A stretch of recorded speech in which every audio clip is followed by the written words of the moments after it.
What's going on, Cowboy Nation? I'ma take y'all into a little glimpse of what I used to do before I became the Angry Cowboys Fan. It never is easy, sleeping pretty at the top. These haters act crazy, but it's never gonna stop. You used to envy, they all wanting what you got. So I know it's tempted, cause you're plotting for my spot. How about them Cowboys? The silver and blue, we do what it do, we taking the crown, boys. If there was a time to get the shit done, the time it is now, boys. DF to the dub, it's showing you scrubs, it's on and pop it, we never been stopping, so player, what's up? You had enough, that raw and uncut, we speaking the truth. Whether the field or the booth, we calling on all of our troops. Now they be lacing their boots. What you gonna do? It's time for war. Sub-Zero got the ice to the core. All of my toes on the floor. When we all go into battle, the general leader, my soldier that be number 4. Light up the score, boy. Pedal down to the floor, boy. Teams will be waving the white flag. You can tell all these haters don't want any more. ACF. Got my family with me, yeah, we gonna ride till we die. Look in my eyes, got the silver and blue with the star, and I rep till I die. We got a lion, he's ready to eat. Thinking we stop at the word on the streets, that we are the beast, ready to compete with anyone stepping to AT&T. I'll be bringing the heat like the Wayne Wade. Y'all gonna step on the field and then catch a fade. Before you come up in here, boy, you better pray, cause I'm sorry today ain't today. Y'all got some players, but we got a tank. Top of the mountain, that's where we gon' rank. We gonna ride till we die, and the haters can take what I say all the way to the bank. Haters will say what they say, but it's nothing because we all know that the haters are frontin'. Secondary got the cornerbacks bluffing, pick 6 with the cornerbacks rushing. We are America's team for a reason. DC for life till the day I stop breathing. Top of the mountain, that's what we achieve and believe in our team. Anything else is treason, I bleeding the silver and blue and you fools. It's on with the rep of the whistle. Call me Rolling Stone if you wanna come get it, cause I got your ish. It never is easy, sleeping pretty at the top. These haters act crazy, but it's never gonna stop. You used to envy, they all wanting what you got. So I know that it's tempted, cause you're plotting for my spot.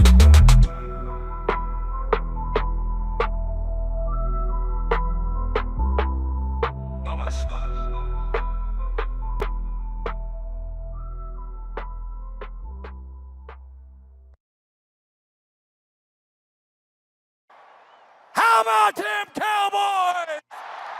Angry Cowboys Fan, are you down to ride? Angry Cowboys Fan, are you down to ride? Drop a like on the video, go ahead and subscribe. Yo, yo, yo, yo, yo, yo, yo. What's going on, everybody? It's your man, the Angry Cowboys Fan.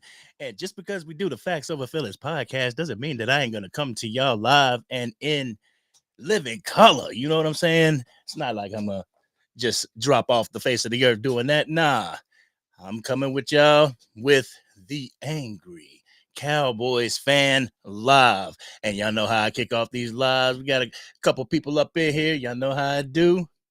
Got to see who's rocking with me. See if anybody is rocking with me so far. And right now, hey, we got Marcus McFarland in the building. What's going on, man? How you doing? How you doing? I just wanted to get up on here. JV B-Boy in the house. Wanted to get up on here and just talk with y'all, converse with y'all, build with y'all when it comes to the Dallas Cowboys and everything. You know, we got a harsh game. Got to face them Houston Texans. Man, it's going to be something. And I honestly wanted to see that. I wanted to see that game with Dak Prescott in it. And I mean, I know a lot of people wanted to see that as well. A lot of people wanted to see, you know, Dak go up against CJ Stroud. And unfortunately, Cowboys Nation is not going to be that. What's going on, Sports Junkie in the building? Yeah, Bradimus Prime in the building. Joe all the way from Italy in the building. What's going on with you? Yeah, Purple Soul in the house.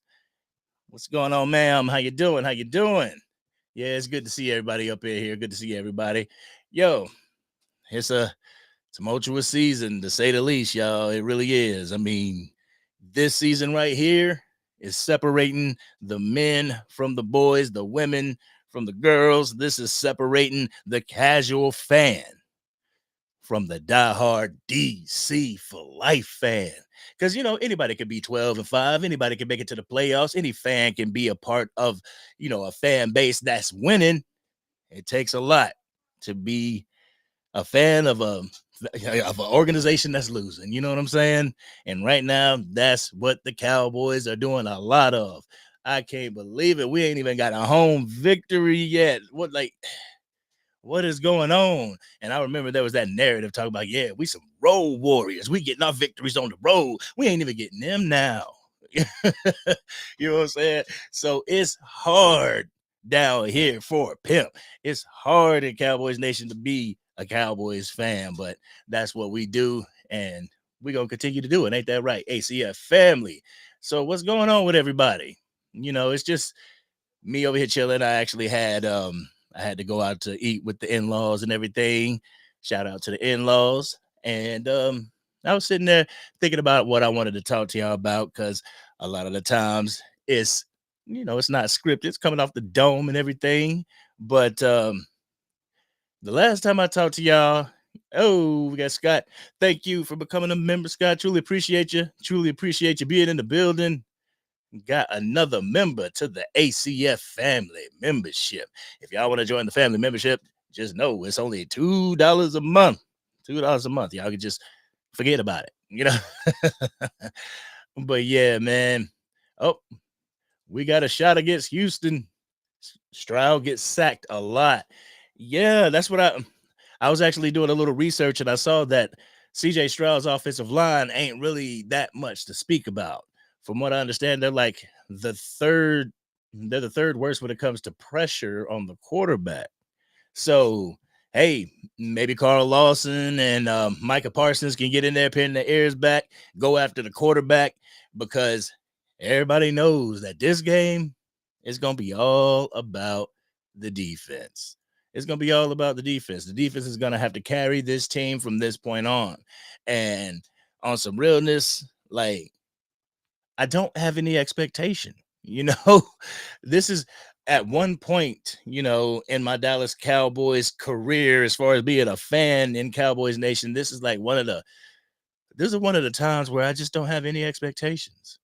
I have wants, obviously. I would love for us to go and win this game. I'd love to get in the W in the winning column.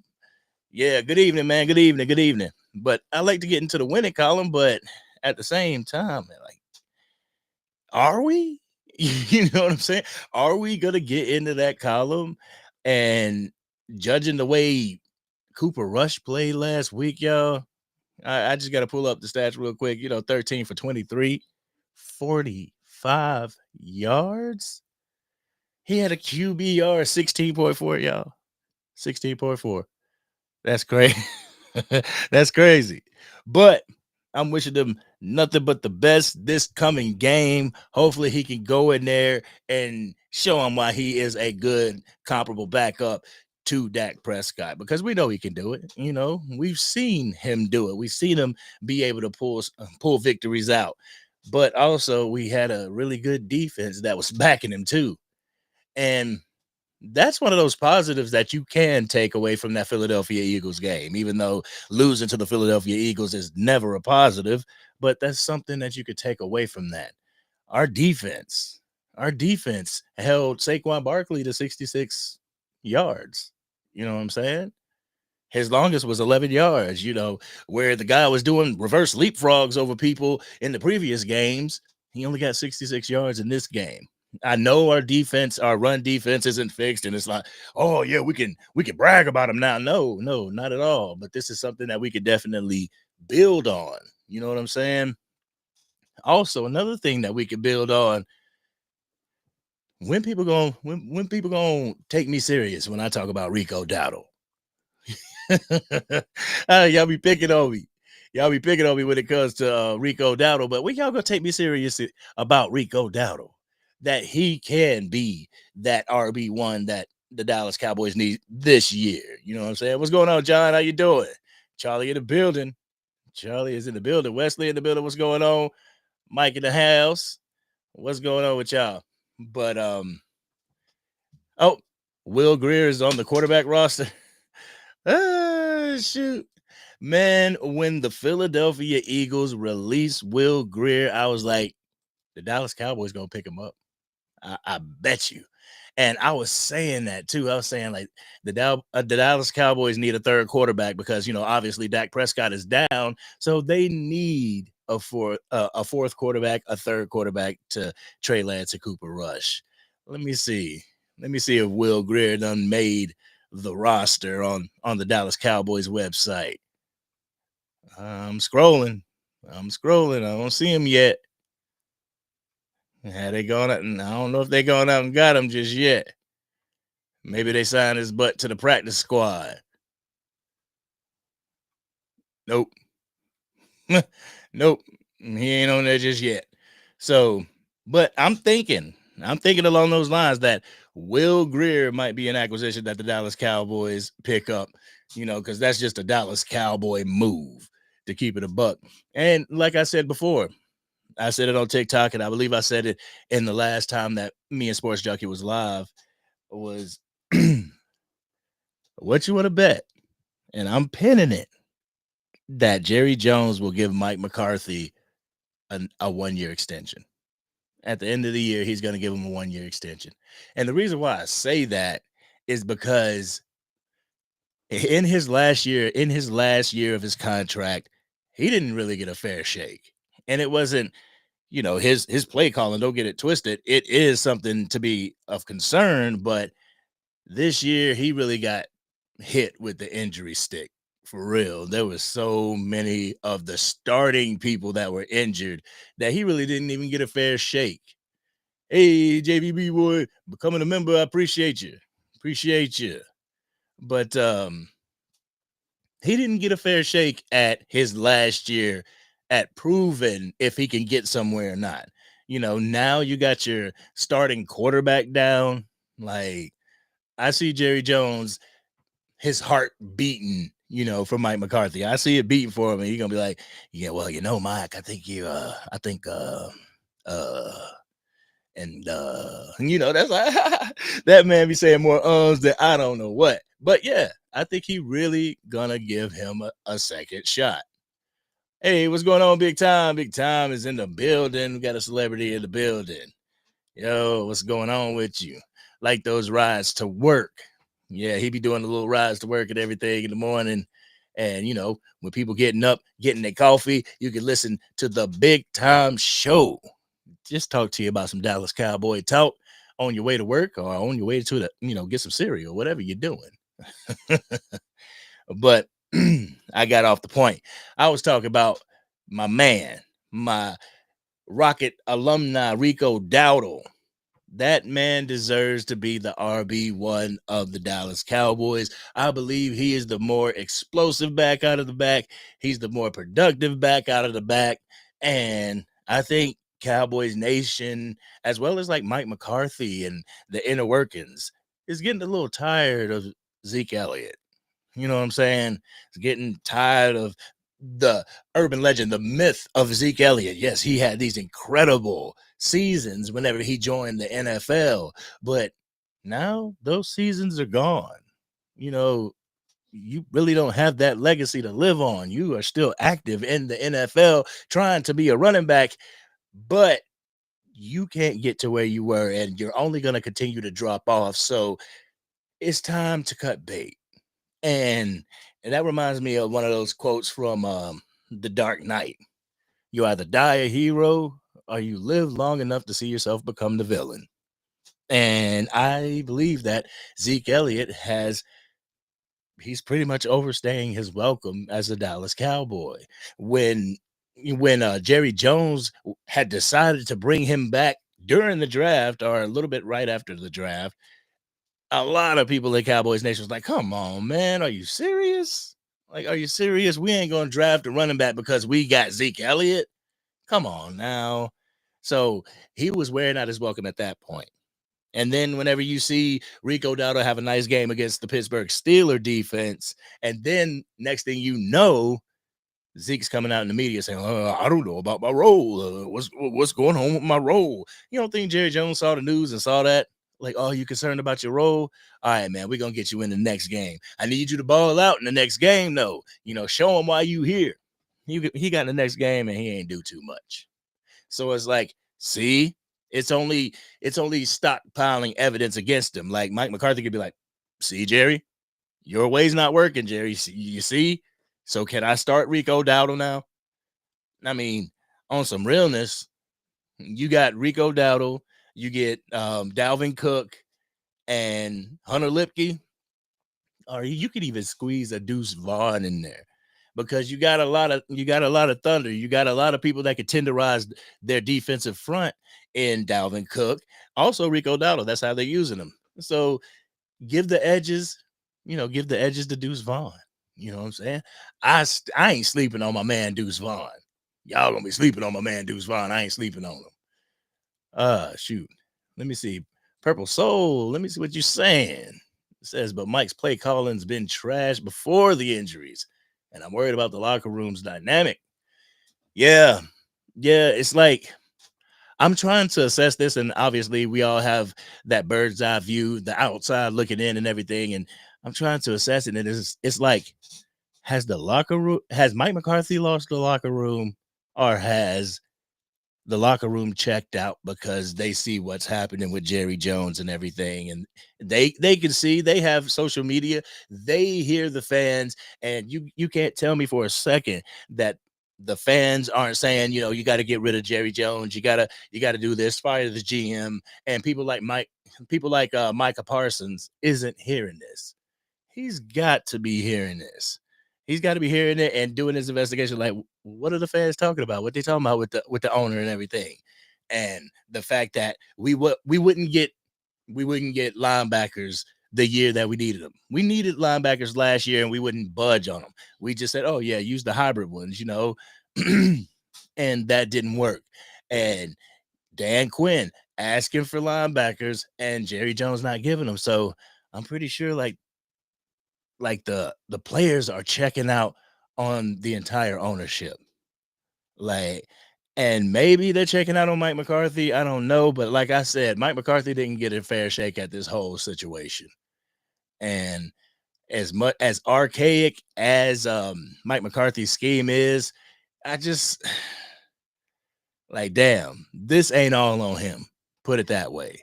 This ain't all on him. And people are recognizing that Jerry Jones has a little bit more say than let on. Like, he could stop all of this. He could remedy this entire situation. And I don't want to hear about salary cap because we had money before the trade deadline to go and get somebody. Would they have been a difference maker? No, they wouldn't have. In hindsight, thank goodness we didn't go get anybody because all the injuries and then the injury to your QB1. So it's kind of thankful that we didn't get nobody except for Jonathan Mingo, who maybe you'll see an appearance this game against the Texans. Who knows? But yeah, that Texans game, I can't say that it scares me. I can't say that I really feel anything about it because right now I'm in that mind frame of go out there and do the best that you can. You know what I'm saying? Like, go out there and show Cowboys Nation something. Don't just go out there, demolish like 38-6. Don't do that. Don't let Brandon Aubrey be your leading scorer of this game. That's one goal. Don't let Brandon Aubrey be the leading scorer.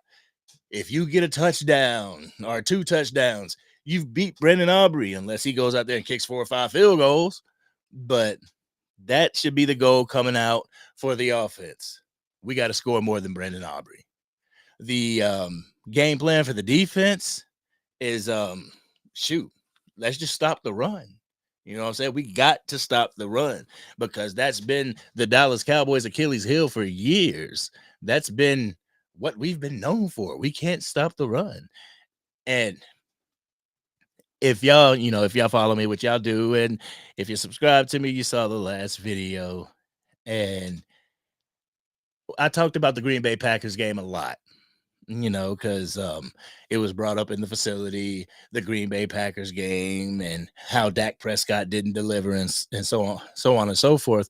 I'm not going to get on that point, but I do want to get on the fact that how many touchdowns did Aaron Jones have on the ground? Not even receiving touchdowns. I'm talking about rushing touchdowns. They were like 2 or 3. if I'm not mistaken. So it's been the Achilles heel. The run stopping ability has been the Achilles heel. But I truly believe, and I said this in this video, that we were two dogs at defensive tackle and two dogs at linebacker away from an NFC championship appearance. I truly believe that, because if you shut down the run and don't allow any scoring in the run, what they got, like 21 points? Like, we could have hung in there. That's why I put such an emphasis on the run defense, because if the run defense was able to hold pat and not allow Aaron Jones to score, then we could have been in that game. But revisionist history, hindsight's 2020, and all that good stuff. But let me go ahead and check y'all out in the comment section real quick. Hey, Angie in the building, what's going on? Sports Junkie. No coach can be successful under the circumstances Jerry put them in. Yeah, it's like putting a piece of ice in the sun, then getting mad when it melts. Yeah, you absolutely right, Sports Junkie. You absolutely right.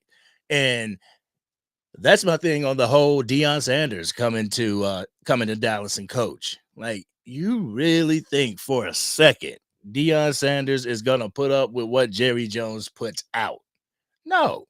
No, he's not gonna do that. And do you think for a second that Jerry Jones is gonna give up any percentage of the attention to Deion Sanders, who commands it? No. Jerry's still gonna want to be the first person that the media gets to before going in the locker room. And I read a comment saying that, Jerry makes himself available. Like, what other owner in the league makes themselves available to talk to the press before and after a game? Like, damn. I believe, like, Jerry Jones has neutered this organization so much, has neutered the coaching staff so much, that the players can't have any type of respect for the coaches, because they know that they could just hop over that rung in the ladder and go to the top of the ladder and not even involve their head coach. Like I said in the video, I'm like, Jerry Jones is the head coach and Mike McCarthy's the offensive coordinator. To keep it a buck, Jerry Jones is going to tell you who's going to start, who's going to play. We're going to start Zeke Elliott over Rico Dowdle, even though Rico Dowdle had a nice game this past game. It's all Jerry Jones. And until that power gets relinquished back to the coaches, I don't care what coach you bring to the Dallas Cowboys, the end result will remain the same. It'll remain the same. And a lot of people, they'll say in my comments, like, well, Jerry Jones don't wear pads. Jerry Jones ain't out there, missing tackles or throwing the football. No, he's not. But damn it, he picks the people that does it. He picks the people that back up the starting guys that do it. And I've gone on record by saying that the talent between the starter and the person that relieves them, it's night and day. It's a huge drop off. And Jerry Jones is responsible for that. Nobody gets a deal unless it goes through Jerry. Real talk. And I know that Stephen Jones has a part of it. He's in charge of the player personnel and whatnot, but nothing gets finalized until Jerry Jones signs off on it. So that's why I'm on Jerry Jones like a hat. Real talk. That's why I'm on him, because he deserves it. And I'm glad that the 3 and 4 letter networks had been, giving their takes on it, because for the longest time it was buried. Everybody just wanted to point the finger at the coaches and the players. Like, no, there's a beginning to all this. And I feel that it always starts up at the top, Cowboys Nation. Your players will reflect your coaching, and your coaching will reflect your ownership. Real talk, man. Real talk. But appreciate that, Sports Junkie. Appreciate that. Let's see. Bradham's Prime, the end zone issues and pass rush is what I'd be focused on. Also, no more fumbles. Super cool. Yeah, man, no more fumbles. Like, that fumble from Cooper Rush, like, I think everybody in Cowboys Nation was like, oh, here we go. Ah, shit. Really? I know I was, and we was, me and Sports Junkie was streaming the game live and everything with y'all. And if looks could kill, I bet it's written all over my face, Cowboys Nation. But I try my hardest to support, even though it's not looking good. I know what Cooper Rush is capable of. I've seen what he's capable of. We all have seen what Cooper Rush is capable of. So when he fumbled that ball, I was like, damn, for real? Are you that jittery? Are you that nervous? Because that's what you look like. That's exactly what he looked like. And 40-something yards for the whole damn game. Yeah. We got to figure that out. Especially if you ain't the whole running back committee ain't working. It's like you don't even have the running game to rely on. Ugh. But the red zone, we have to because these teams can come in. They can come in against the Dallas Cowboys and they can be like, yo, whether we receive or whether we kick the ball, we defer to the half. We still gonna get the ball when they ain't got no points, because that's something that I don't know if it's schematically an issue or if it's doing the scheme, if it's the players on the field. But every single damn time we come out on the field, whether we receive the ball or whether it's a turnover on downs and we get the ball, it's a 3 and out. And the last game against the Eagles, the defense stood up. I'll keep it a buck. The defense stood up for as long as it could. Like you cannot expect the defense to come in there. Boom, Trayvon Diggs get an interception. Oh man, it's in the end zone. Oh, we going to the 20. Boom, stall out at the 20, and we have to punt it off, giving them good field position. Like, what type of shit is that? You know what I'm saying? Like, we can't do that. So I don't know if that's a scheme issue or if that's the player issue, but the Dallas Cowboys have to start fast. Like, we've been that team that has to start fast, the front running team.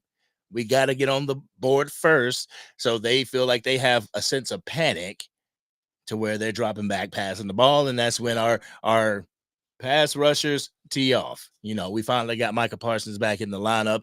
Thank goodness for that. Had a couple sacks last week. Thank goodness that he is back. But at the same time, even Carl Lawson, I can't even throw any type of shade at Carl Lawson because he's gotten sacks too. So it can happen. The defense can go in there and cause such a disruption, but it can't just be, all right, we're getting turnovers. We're creating 3rd and out, 3 and outs. We're creating 3 and outs. But when we gift the offense the ball, they can't gift us with any points. And I'm not even going to talk like it was just when Cooper Rush joined the game. No, it was happening with Dak Prescott was in there as well. We would just go 3 and out, or we would march the entire field and only come away with 3 points because we stalled out in the red zone. Like Bradamus Prime said, we got to definitely work on that. All right, let's see. Is Bland playing Monday? No. Deron Bland, I don't believe is playing.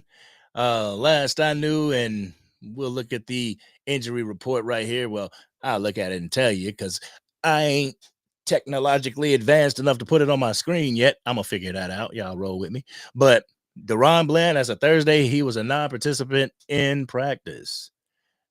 So as of today, he didn't participate. Neither did Carl Lawson, neither did Jake Ferguson.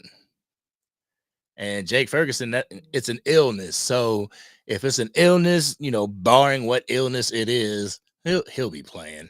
Jordan Lewis didn't participate because of a neck situation. Hunter Lipke didn't participate because of a calf injury or a calf situation. I won't call it an injury just yet. Zach Martin didn't participate. Shoulder. DeMarvion Overshown, full participant. Micah Parsons, full participant. Thank goodness. Obviously, Dak Prescott. Cooper Rush, limited. Nope. Cooper Rush was full participant. Tyler Smith was limited.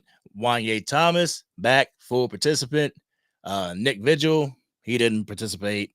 And Donovan Wilson, Full practice, unfortunately. Yeah, man, I truly think like Dono, he could be subject to a trade, but that's neither here nor there. But as far as Deron Bland, I don't know what's going on with that man's foot. I don't know what he got going on, but every time that we hear something like, oh, every time we hear something positive, like, oh, Deron Bland, he could possibly play this week. He could possibly be out there this week. Nope. Nope. And I watched the Dak Attacks video. You know, I want to give credit where credit is due. Dak Attack, he pretty much said, like, man, are they trying to hold him out? Are they trying to hold him out for the rest of the season, save him for the 2025 season? I mean, if you're doing that, just let it be known. Just let it be known. His injury is season ending. It's over. He's not coming back to the game. So we could just say, okay, this is who we have to work with now. We can't expect Bland to come back, take Carson's spot. We can't expect that. We expect Carson to be out there, the fake seatbelt that always comes unbuckled when you go into a crash. That dude be getting smoked, y'all. Oh my goodness. Carson be getting smoked. But honestly, like, what is this? This is we 3-5 right now. So this is gonna be our 9th game. Man. Like, is it even worth it to come back? You know, right now, like, get your strength up in that foot, workout, get your off-season workouts going now. You know what I'm saying? And let's just go into the 2025 season ready. Because I hate to say it, what's going on, B Gamer? But I hate to say it, but this year's a wash, y'all. This year's a wash. Unless you expect Cooper Rush and Trey Lance to go in there and win the remaining games. You got to win out. Win the remaining games. And at that point, you are still held to the mercy of the NFC. You know, it ain't like you went out and bam, we automatically get a ticket to the playoffs. No. Now you got to watch everything else unfold. See how everybody else's standings go. If people drop, if people in the hunt drop, if you know, I think it may be that time, and I see it a lot on X where people are just like, "Yep, we're gonna go ahead and check out the 2025 draft. We're gonna see what's going on, who's available, who could be a potential benefit to the Dallas Cowboys because we're gonna have a top 10 draft pick." Like, people have given up, and from what I understand, there may be some, prime time spots that give up as well. There may be some prime time spots for the Dallas Cowboys where they get flexed right out of it. And what flexed means is pretty much, you're not popular, you're not winning. So why are we going to have you on prime time? We would rather have this game on prime time. And they just push the Dallas Cowboys right out. But hey, that might be more of a gift than a curse because you flex the Dallas Cowboys out. What's that doing? That's hitting Jerry Jones right in the ego. That's hitting Jerry Jones in the pocket at the same time. You not getting those primetime spots. That's less eyes on your team. Maybe that's what the Dallas Cowboys need. Because I actually had somebody in the comment section, shout out Dorothy Hunter. She was talking about if you Cowboys need to vote and need to root for anybody, root for the Buffalo Bills because Kansas City is taking y'all America's team name. Like, we ain't been America's team in how long? I mean, let's keep it a buck. Let's keep it 100. We ain't been America's team in how long? Like, come on. America's team has to be winners. And I mean, we've done good in the regular season, but as far as bringing home that trophy, nah, man, we ain't America's team. The Kansas City Chiefs is working on that. In the 2000s, America's team was the Patriots. Let's keep it real. We like to consider America's team. What's going on, Marcus? We like to consider America's team winners. And right now, the Dallas Cowboys are not winners. So I have no problem with the Kansas City Chiefs saying that they're America's team because they're winning. And I think the only reason why the Dallas Cowboys would even be considered America's team now is because You can go to any stretch of the United States and see my man Joe, Italy as well, and hear the name the Dallas Cowboys, and somebody will say, "How about them Cowboys?" Somebody will point at your hat and be like, "I like your hat," or "I like your hoodie." Everywhere, man. I went on a cruise with my wife and my brother and everybody, and man, there were so many people. How about them Cowboys? How about the Cowboys? We gonna win? Because I was on the cruise where we had a game that that week, and I was like, oh yeah, we gonna win. We gonna win. Had people talking about, yo, you work for Dallas? Do you work for Dallas? And this is before I became the Angry Cowboys fan. And I'm like, nah, I don't work for Dallas, even though my luggage, has the star on it and everything. Well, had the star, it broke. But neither here nor there. Everywhere you go is a Dallas Cowboy fan. So as far as that, the overwhelming, masses, I can understand the America's team moniker. But as far as winning is concerned, nah, we ain't been America's team in years. Hey, Drew in the building. What's going on with you, Drew? Says go Birds. What's up, Angry Cowboy fan, my brother? Listen, credit where credit is due. Your Birds did the damn thing. I honestly thought they were going to give it up in that first half, though, because we both were struggling. We both were struggling, and I'm sitting there. I'm like, we got a possibility. There's a possibility that we could pull this game out. But then those, second half adjustments from the Philadelphia Eagles and the fact that our defense just it got tired.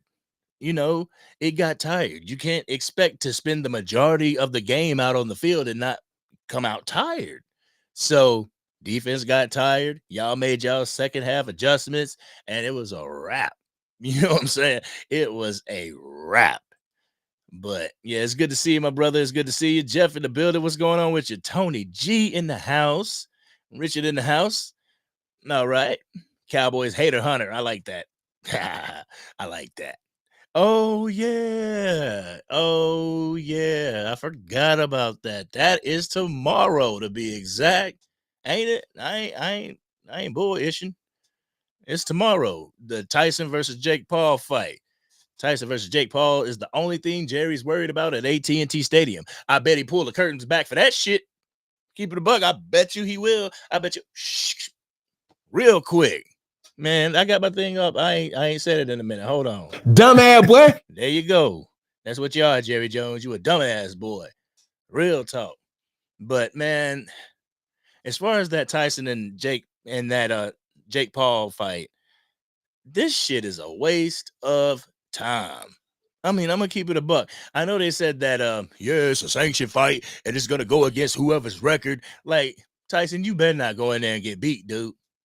If you watch the Angry Cowboys fan, Tyson, you better not go in there and get beat. Yes, Jake Paul has had his fights and he's done good and everything, but there's a part of me deep down that says this dude is not a fighter. He's a publicity stunt.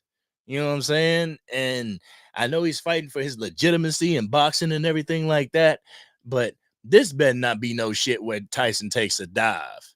Real talk, it better not be. I will be highly pissed off. You came out of retirement for this dumb shit. Real talk, I hate to swear like that, but man, come on, Tyson. But it's on Netflix, right? I think I'm gonna pull it up on Netflix tomorrow and watch this fight. Ooh, I might record it. So the Angry Cowboys fan family members that are members of the channel, yo, I might record me watching the Tyson Paul fight and my reactions and stuff, because this shit is stupid. Real talk.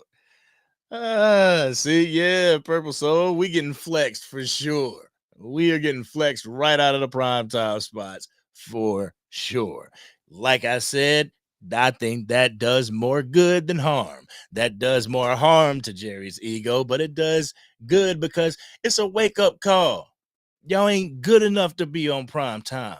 We ain't good enough to be on prime time, so we gonna flex you right off there. Y'all ain't even good enough to stay on the damn game. It's like, oh, now we bring you to the can Carolina game. Like, damn, the Carolina game. Y'all turn off the Dallas Cowboy game for the Carolina game. Come on now. But yeah, I mean, a part of me kind of like if they do it, I'm like, ha ha, you deserve it. You deserve it, Jerry Jones. If Jerry gets a head coach that has some balls, tell him, Richard. Tell him. That's what I'm talking about. You tell him, Jerry Jones, you have to hire a coach that has some balls. But the thing is, you got to take them out your hand. Real talk. I mean, because all these coaches, I don't except for Coach Clapp. I mean, I don't know if, but as far as Mike McCarthy, like this man has won a Super Bowl with a different organization. You know, he has been there. So, I mean, I know it was back in the 2000s, but still, he's been there. He's been there more, after the Dallas Cowboys, I should say. So, let him coach. Stay your ass up in the damn rafters somewhere, hanging upside down like a bat and shit. Keep your ass up there. Let them handle the damn players. Let them handle the personnel. Let them make the decisions on who should be starting in the game. Let them make the scheme. Because I feel like I've said it in a video before. I believe Jerry Jones, like Mike McCarthy, has two schemes. One for if Jerry Jones don't meddle. Two, if Jerry Jones starts to meddle. It's like, damn it, now I got to switch to this other one. But whatever the scheme is, you better fix the opening possession, damn it. You better fix the opening possession because it sucks. Your play calling sucks during it. Real talk. Marcus says the Cowboys are still ratings regardless, so I doubt they do that. See, and that's the thing. That's the thing that just pumps up Jerry's ego. We can suck so much, but the ratings are up there. You know, we can suck so much, but everybody's gonna still buy tickets. We can suck so much, but everybody's gonna continuously tune in. Like, I keep it a buck. I watched the game on my Fire Stick over there. I mean, I don't know if that registers in the ratings, but that's where I watch it. I don't tune in to the cable networks and give them my views because, damn it, right now you don't deserve it. This hat dirty in the mug. I need a new hat, but I ain't going out to get it. You know, got the Angry Cowboys fan hoodie on because I'm not going to wear the Dallas Cowboy hoodie. Like, I'm not going to buy one. And just for the simple fact, like, yo, get right. Like, show me that my money is going to something, is going to a weapon, not to somebody that you just got off the couch. Come on, man. And I mean, I know I ain't sending in millions of dollars to get somebody off the couch, but damn it, I'm contributing, maybe a micro of I'm contributing, damn it. I gotta feel special, don't I? Yeah. Let's see. Did I say hey Angie? Hey Angie. If I didn't, hey. I thought I did though. Keep it a buck. John. The only comeback I'm confident in is the return. Yo, I didn't expect that. I didn't expect that. Yo, I love the McRib. I'll keep it a buck. I love the McRib, bro. Yeah, we are hype over here for the McRib coming back. Like, the Dallas Cowboys ain't gonna come back this season. But it leaves everything to, I wonder how they're gonna look next season. Like right now, every team, I don't give a damn what team you are, every team has to have these lows. Not every team is gonna stick up in the top of the echelon all the time. There's gonna be a time where Kansas City slips back into obscurity, just like the New England Patriots did. The Patriots running stuff in the 2000s. Then all of a sudden, Tom Brady leaves and so it happens to every team. And that's one thing that I think there's some people in Cowboys Nation that just expect the Dallas Cowboys to be front running, Super Bowl contending teams every single year. And that just doesn't happen. There's gonna be those years that are super low, but how you take it as a fan, you know, that's what makes all the difference. And everybody that's here, the 49 people that's in here right now, y'all taking it in stride. I know it sucks. Don't get it twisted. I know it hurts. You want to see our team just be dogs, but that ain't the case this year. And we're going to have to take it like we take it, you know? Let me see. Let me see. Purple Soul. Jerry is taking the power of the Cowboys brand for granted. Yes. Yes. Next season, we might not have some of those prime time games. Yeah, I think like this season, it may be, it may be too late. Oh man, we got them scheduled in for Thanksgiving. We can't take Thanksgiving right now. That's just around the corner. All right, we're gonna keep it there. You know, the game's right now kind of set in stone, but you right. Next season, all right.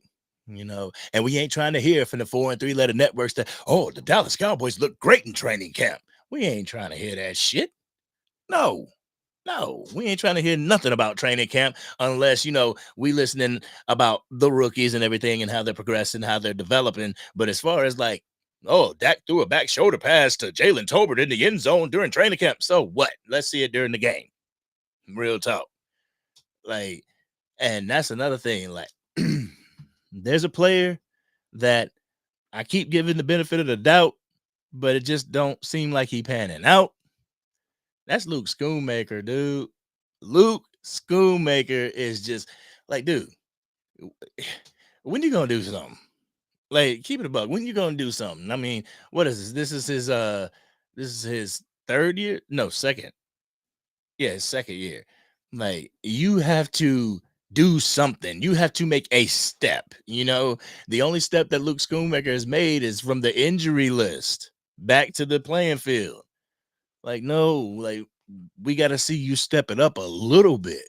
And we're not seeing that. Like, at some point, when are you going to be considered a liability? You know what I'm saying? When you're going to be considered the fat that needs to be shaved off, Yeah. Tell Jerry to run me my money. Yeah, run me my money. I'm the unofficial janitor, damn it. Remember that. Remember, I keep your toilet bowls clean. Run me that money. Shoot. Okay, Otis, I see. Baltimore's my ACF pick. I mean, it's my ACF. You see what I got on the brain? It's my AFC pick. Jeez. I like Baltimore. I see Baltimore doing it. And I see Baltimore also as an example to Jerry Jones. Like, they needed a rushing attack other than Lamar Jackson, a rushing threat other than Lamar Jackson, and they went out and got one. And now they look super dominant. Yet last year their team was more defensive driven because there was games where Lamar Jackson didn't throw too many touchdowns, didn't run in too many touchdowns, but the defense made them opportunistic. The defense gave them good field position. Now the defense is kind of leveled out because they've dropped players, they've traded players, but now the team is more even kill. And yeah, I could see Baltimore being the pick out of the AFC. I could really see that, giving Kansas City a run for their money, because I believe like Baltimore and let's say the Bills meet up. Baltimore got that game because of their rushing attack. But I also like the way Keon Coleman looks in Buffalo. Man, God, this past draft, I'm like, draft Keon Coleman, draft Braylon Allen. Those would have been two things that would have made this offense dangerous. A bruiser back like Braylon Allen and a wide receiver like Keon Coleman. It would have been CeeDee Lamb at 1, and 1A would have been his cousin. Man, boy, I tell you, the damn Dallas Cowboys messed that up. Hey, no ski, what's going on with you? Finally caught me live. I appreciate you. Yeah, boy, I'm like an urban legend. I pop out. You know what I'm saying? I'm like Beetlejuice. You got to say my name 3 times, ACF, ACF, ACF, and then I pop up, it's showtime, you know. Shoot. All right, let me get to some more of these comments. Yeah, that's what I'm talking about, Marcus. If you're not with us at 3-6, don't come back. We were 4-13. Oh, I thought you was going somewhere else with that. You got me. You got me. But nah, I mean, if you ain't with us when we 3-6, or if you ain't with us when we 4-13, don't be with us when we 13-4. Going in, you know, to the number 1 seed in the playoffs. You know, because the whole season, like last year, the whole season, everybody, when we were winning, they were screaming, here we go, you know, Dak Prescott, here we go. And then when we lose, that Dak Prescott guy, he sucks. He can't throw, he ain't got arm strength, all this stuff. It's like, dang, man. Like, are y'all Cowboys fans? Because when you face with adversity, you show who you really are. You know what I'm saying? And it's annoying as hell. Yeah, you're right, Marcus. 85% will watch. That's unfortunate. I gave the blueprint on how to I won't say the B word, but I gave the blueprint on how to hit Jerry in the ego. You know, everybody talks about wearing bags. You know, I got my bag somewhere in this mug, but everybody talking about wearing a bag and everything. And I'm like, that makes us look like idiots. You know, like that makes us look like fools going into the stadium with a bag on our heads. We shouldn't be hiding our heads as Cowboys Nation because we are a devoted fan base. We do our job. You know, if fan bases had a Super Bowl, we'd be in that mug every year. But it's the organization that ain't doing their job. So we shouldn't be hiding our faces. Man, I wish every Dallas Cowboy fan would get a shirt that said fire the GM and wore it to the game. Open their shirts up every corner of AT&T Stadium would have that damn shirt on. Fire the GM. Wherever that camera went, they would see that print on people's shirts. And they ain't gonna turn everybody away. Like if you got 4 or 5 people that got a shirt on that says fire the GM, they can be like, nah, you ain't coming in here, dude. You can get the hell out of here. But if every person that went to a Dallas Cowboys home game wore a shirt like that, you can't tell me that wouldn't ring in Jerry Jones' ear. You know, you couldn't tell me that wouldn't get his attention. You know.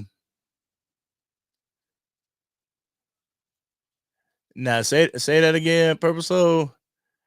And this might give you better a little bit though. What do you mean? What do you mean? Let me know what you mean, and I'll holler at you. It ain't over till the fat lady sings, Marcus. It ain't over till the fat lady sing. Well, it ain't over till the fat person sings, but that person, man, they out there warming up. they in the green room warming up right now. Like it's hard, but then you look at it this way.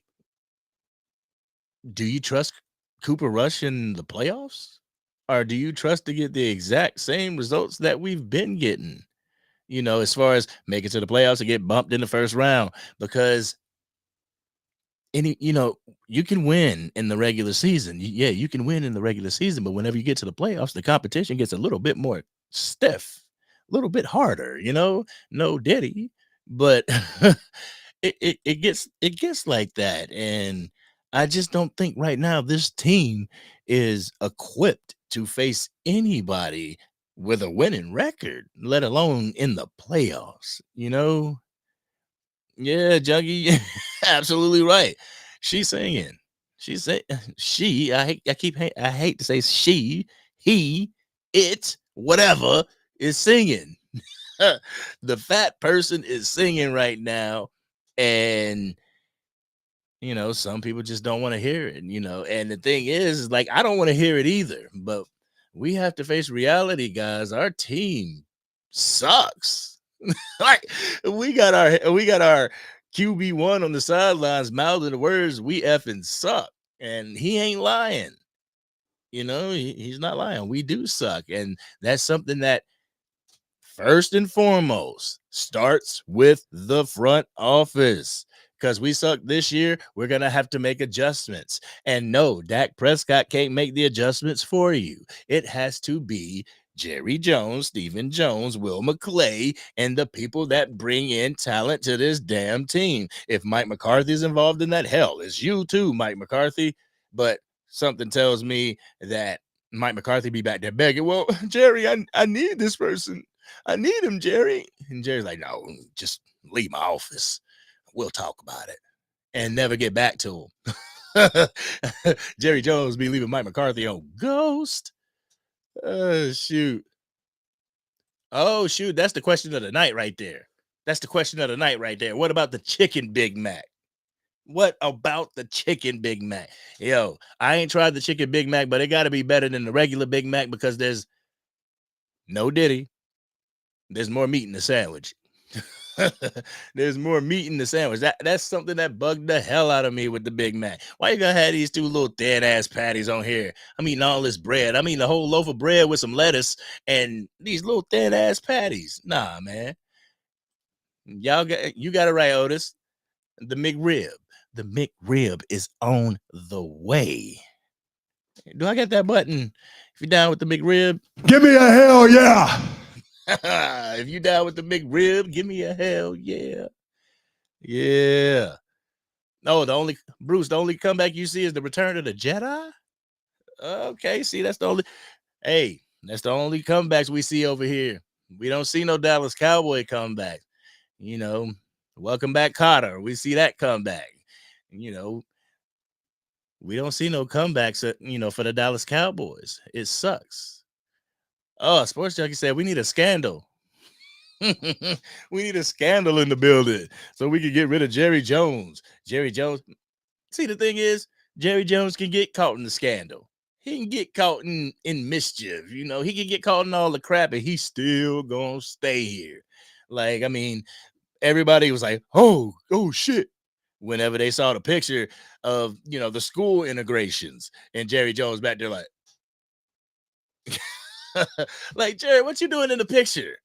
Like, how was you in the one picture in history, dude? Like the one picture that is in textbooks in the high schools, you in that damn picture. Come on, bro. He was in some Forrest Gump style pictures. Like, damn, dude, you was actually there. Come on, man. But that didn't slow anything down. It didn't stop. It was still going on. And I ain't trying to meddle in the man business, but he had some different some different Maury Povich type stuff going on too. That still ain't get him out. Had issues with the cheerleaders. That still ain't get him out. Like, Jerry's here to stay, dude. And it sucks. Like, Jerry, as long as that star is on the field, so is Jerry. And that sucks. Jerry gonna outlive all of us. He gonna be up there, crusty, decrepit ass in the box watching the damn game, eating fucking eating filet mignon in the press box and everything. He gonna be that until he like 208. And we still ain't gonna have a Super Bowl. Oh man. But guys, like, teams do reach these lows, like they say in real life, there are peaks and there are valleys. And right now, the Dallas Cowboys happen to be in one of those valleys. Like, there's some good things to take out of this season. Like, if I was the Dallas Cowboys, I would sign Rico Dowdle. I would sign him to a long-term contract. I don't know what his contract is right now, but I would secure him for the future. That doesn't mean you don't go out and you don't pick up a running back or you don't attain a running back through the draft. No, I'm not saying that. But Rico Dowdle, I believe, is a good asset when healthy, and he's been healthy the majority of the last 2 seasons. I think you might want to look into getting him a contract going because, I mean, it's better than somebody like a Bow. Luke Schoonmaker. Schoonmaker trickety trash. Oh my goodness. But Marcus, you're right. Says, I know it looks bleak right now. Oh, you throwing some hope on us. Okay, you throwing some hope on us. All right, we got some hope in the building. I know it looks bleak right now, but I'm here to tell you all that the fight is far from over. See, that's what I'm talking about. That's what I like. I love the optimism. This is an optimistic Dallas Cowboys channel. You know, the Angry Cowboys fan is an optimistic person. But at the same time, Marcus, I kind of know when it ain't looking good for the home team. You know what I'm saying? I I know when it's like, damn, do we have a shot? Because when you had Dak Prescott at the quarterback position, there were some of the upcoming games that we were actually favored in. If that doesn't blow your mind, we were kind of favored in those games. Dak Prescott goes down, the favorite switches to the other team. Now we go into the Texans. What was it? 7.5 underdog. We gonna be able to pull that out? Honestly, I thought we was gonna pull the Eagles game out the way they was looking, but hey, it ain't happened. Let's see. Dave says, have you ever heard an owner say that they were tanking? No, I haven't. I haven't heard an owner come out and say, yeah, we're tanking, but I have seen actions that would say, yeah, we're tanking. I believe this season, like the rest of this season, it should be pretty much auditions. I'll keep it a buck. The rest of this season is going to show me who wants to play on this damn team, who wants to move forward. That was one thing that I liked about what Deion Sanders had to say. He's like, at the half, we'd go in with 53 men, but we'd come out with 38. Because I'm just sitting people. I'm telling them you're not playing because you don't look good and stuff like that. Like, I miss that type of attitude that comes with coaching. If you mess up, you're sitting. If you're doing this, you're off the team, you're done, so on and so forth. It takes an act of God to get somebody off a team or smoking weed, one of the two. But, it takes a lot to get a person off a team. You can't. I think Sports Junkie told, he refers to this story about, Jimmy Johnson not allowing the team to eat on a flight back home because they lost. Where is that fear? I talked about that in one of my previous videos, that healthy fear. It's not a fear like, oh my God, I'm going to die, but it's a fear that if I get it wrong, I'm going to be reprimanded for it. If I get it wrong, it might cost me my job. Like, where is that fear? The Dallas Cowboys don't have that no more. You get that star and it's to the stars, anything's possible. Your brand can explode when you become a Dallas Cowboy. That's why we still got recruits. That's why we still got people that's going into the draft saying that, hey, I'll play for the Dallas Cowboys, because they know that their name and their station, their stardom is going to rise just for putting that star on the side of their helmet. That's not what we need to be known for, Cowboys Nation. Like, damn, I'm getting tired of the Dallas Cowboys, man. They known like keeping up with the Kardashians. You know about them. You don't want to watch them. It's like, damn, like, what is this shit? That's what the Dallas Cowboys is. Like, we're not a football team anymore. Like, we're more of, how can I put this? We're we're a marketing / development school. Real talk. Like, we get in and get you your PR team, and your PR team tell you how to talk to the reporters and how to have a damn Bleacher Report app podcast. I'm not saying nothing about the podcast. Damn it. I'm not saying nothing about the podcast. But we get top tier talent.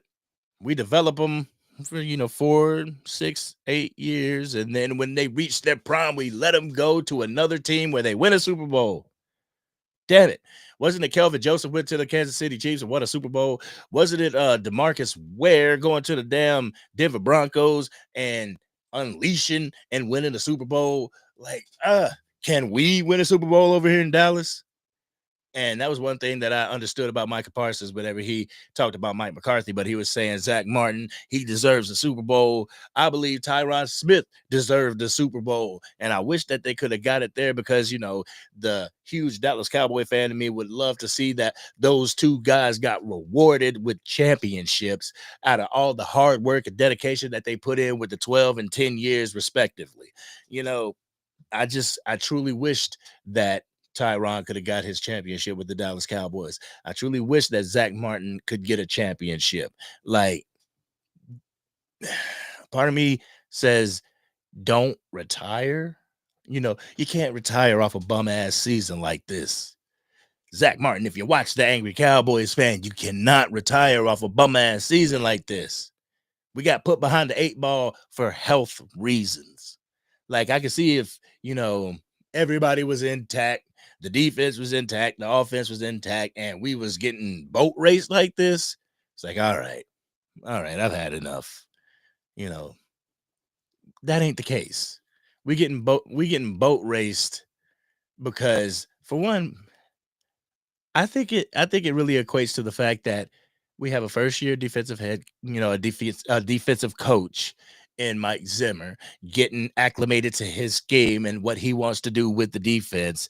We can't really make a judgment off that. Like, you got to get Mike Zimmer out of here. He sucks. Like, damn, it's year one. What's to say that this defense ain't going to be top 10 year 2? But I'm rambling. Ah, man, let me get some of y'all comments real quick. Okay. Let's see. The NFL will take draft picks if they have information that the team is tanking. Ooh. Hey, if a head coach or an owner came out and was like, well, you know what? We're going to tank the rest of the season. I'd penalize them too. And to keep it a buck, I would penalize them too. Like, don't come out here and do that crap. That's bull. That's bull. Everybody out here doing what they need to do, Hey, what's going on, Nisi? Doing what they need to do, and you gonna tank? Nah, bro, you ain't taking. Let's take some of these draft picks. So, yeah. And one thing that we know Jerry Jones loves is his draft picks. So they better not be tanking. And I don't think they are. What I think they're doing, you're gonna see some different stuff. You're gonna see some different stuff schematically that you would normally not see with Dak Prescott in the game. You're gonna see a lot of that stuff. I think this period right now for the Dallas Cowboys is that spaghetti making period where you're taking the spaghetti and you're throwing it at the wall to see what sticks, and if it sticks, it's done. You add that to the resume, you add that to the playbook. So I think that's what's gonna happen, as well as the players. Like there's some players with 1 year left on their contract, and it's like, all right, yep, this is definitely the prove it year. You're going to show me, even though our team sucks, you're going to show me your hustle. You're going to show me your grit, your determination, your will and want to win. You're going to show me that this year. And if you don't show it to me, you're gone. But I hope he don't do that with the draft picks and make it known to the public that we're tanking. That would be some dumb shit. Yeah, Dave, you're right. Says that's why Jerry called it a soft rebuild. Keep it a buck, ain't nothing soft about this. This sucks. For the fan base, it sucks.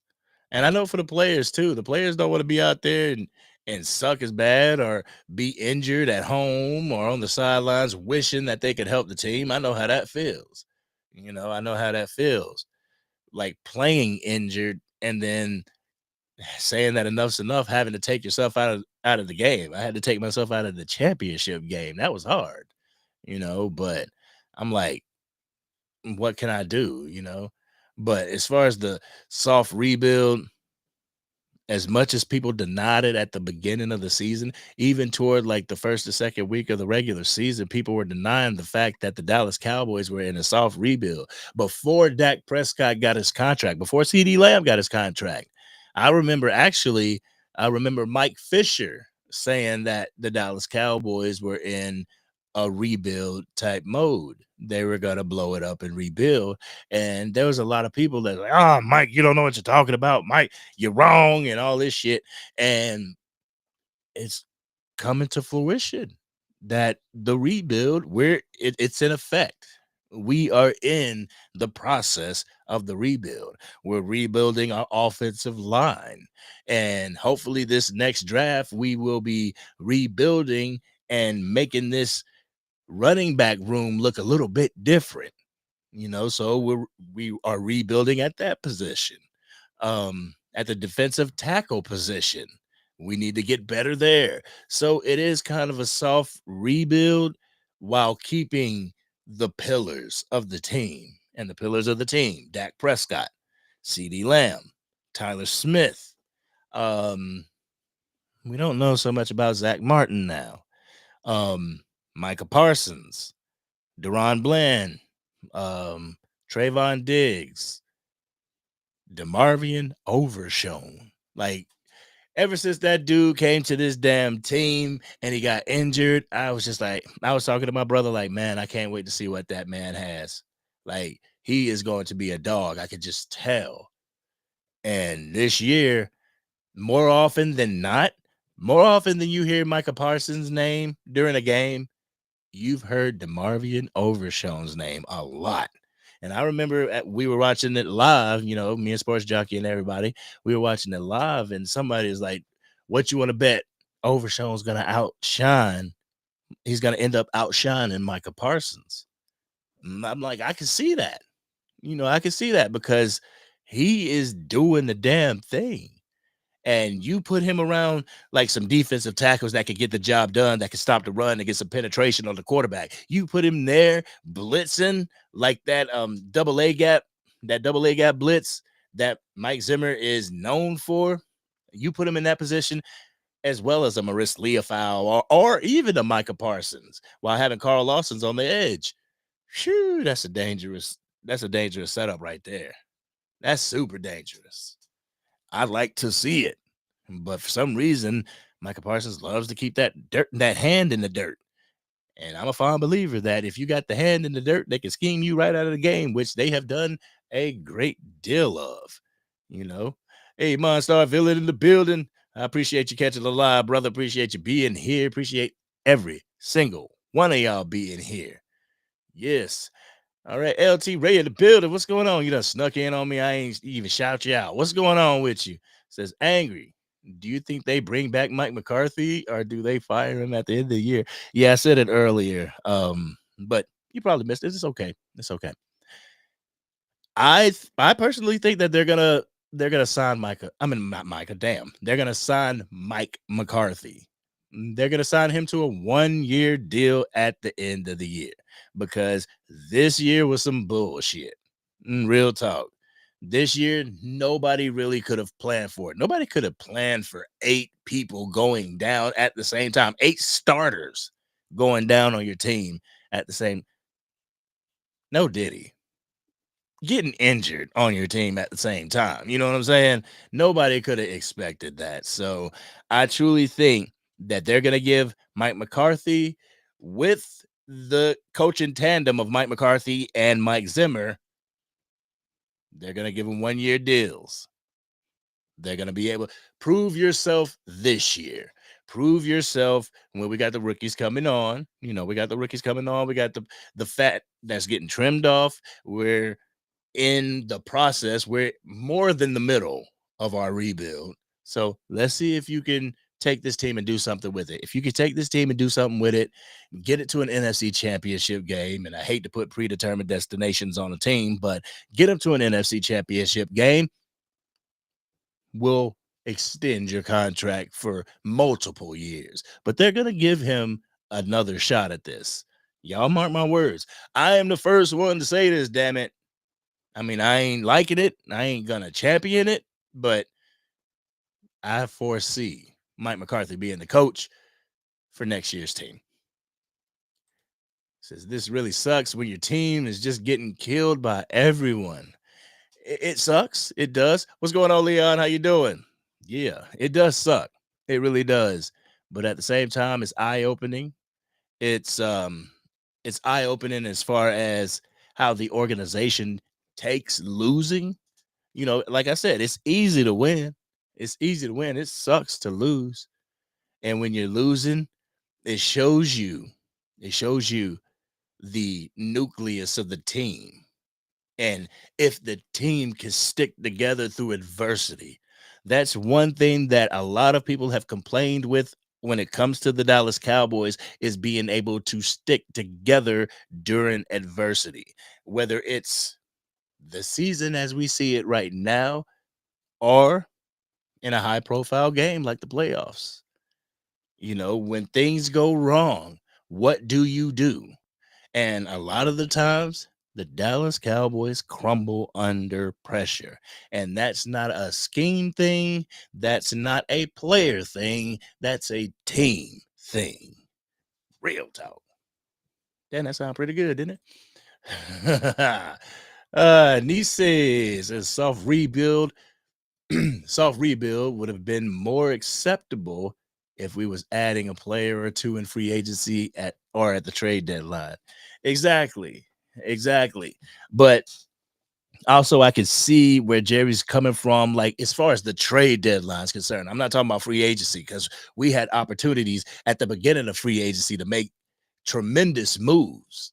But at the trade deadline, where we were as far as in the standings and stuff like that, I can see not making, you know, an over the hump type move, you know, because we're not even at the hump, you know. So next year, you assess your, you assess your talent and everything. You assess who's walked out the door and their significance to the team, and then you add somebody that's better than them. See, one thing that I feel the Dallas Cowboys do, they add to plug holes. They don't add to improve the position. Okay, we need a defensive end. All right, let's just get this guy off the couch. Let's just get this guy out the clearance aisle. You know, we're gonna get this guy off the clearance rack. I know you was delivering pizzas and shit, but you're gonna come in here and you're gonna be the Dallas Cowboys left tackle or something. No. And another thing that the Dallas Cowboys got to stop doing is we got to stop letting go of these seasoned players and expecting rookies to pick up where those seasoned players left off. We gotta stop doing that, Cowboys Nation. Real talk. But as far as like next year, I want a year. Okay, here it is. I will give up on Dak Prescott, and I will say that the issue is Dak Prescott when I don't have any complaints on the front office, when I don't have any complaints from the play calling and the scheme. When I see that Dak Prescott is overthrowing people, he's throwing interceptions, he's losing the ball and all this stuff, but it's not schematically, it's not because he has a lack of weapons or no run game, that's when I'll give up on Dak Prescott. But until then, it's like Jerry can't even be aggressive in free agency. So how can I blame this on one person, whether it's Dak, CD, Micah, when you don't give them anybody to work with? You know, but and another thing, I wish they just be real with us. You know what I'm saying? Like at the beginning of the season, instead of Jerry saying we're gonna go all in, all in, all in, instead of him saying that, if he would have just came out and said some shit like, you know, these contracts, they're coming up, and we need to save some money, and so we're gonna have to let go of these players, and we're gonna hope to get some compensatory picks and go into the draft, and hopefully we nail the draft. I would have more respect for that man than for him to go out there and say we're all in. Like, come on, dude, be real with me. You ain't got to be a politician. You ain't got to sit here and lie to me all the damn time because my eyes tell me one thing and you're saying a totally different thing, which is some bull. John says, Tanking pissing me off. Yeah, because we as fans don't pay our hard-earned money and waste our time to see people not perform and purposely lose games. Who as a fan wants to see that? Exactly. Exactly. Like I could take, this year, like let's say Dak didn't get hurt, nobody got hurt, and we was just getting boat raced and they were going out there, you know, giving it their all. They cut to the sidelines and you see people pissed off, slamming helmets and shit like that. Like, all right, we suck. We got to get better. But one thing that I don't like is when the camera cuts to the sidelines and you see people laughing and joking and stuff like that and acting as if this damn boat racing, this butt whooping that we're getting isn't affecting you. Like that shows me that your mind is not 100% football and on competing, because if it was, you would be pissed off that you're getting your ass handed to you like this. Excuse me. But yeah, you're absolutely right, John. We don't pay our hard-earned money to have our team lay down. That's not what team sports is about, let alone being a Dallas Cowboy player or fan. That's not what team sports is about. I don't give a damn how bad you suck. You go out there and you try your hardest. And that's what I want the Dallas Cowboys to do for the remaining of the season. If you don't win another game, you go out there and you give it your all. I know I sound like, the father of a third grader, but at some point, you got to treat the Dallas Cowboys like that. Oh, Sports Junkie, man, I appreciate you with the $5 super chat, brother. Appreciate you with the $5 super chat and supporting the channel. Thank you, bro. Thank you very much. Says, I think Mike will get an extension and be here next season. If he don't, I'll donate $50 to one of your members that you choose. Okay. We got it over here. It's right there on the screen to a member of the channel that I choose. So you have to be a member if you want to get that $50 from Sports Junkie. You gotta be a member. But yeah, I think the same thing. I think Mike gonna be here next year, and you gonna have people. Oh man, they kept Mike McCarthy. It's some bullshit, man. His scheme outdated. It's like, dude, they kept Mike McCarthy. Get over it. Like, it's happening. Like, it's in the motion. That's like with the whole Dak Prescott thing, the whole signing of Dak Prescott. These Dak haters, y'all gonna spend the next 4 years complaining. I mean, real talk. Y'all gonna spend the next 4 years, because I plan on being here, God willing. I plan on being here, Angry Cowboys fan. I know Sports Junkie plan on being here. Y'all gonna be in our comments still complaining for 4 whole years. Like, at some point, you gotta be like, okay, this is our quarterback. What can we do? And I get tired. And I said it in the video. If you haven't watched my most recent video, bam, please watch it. But I said it, like, you gotta get over it.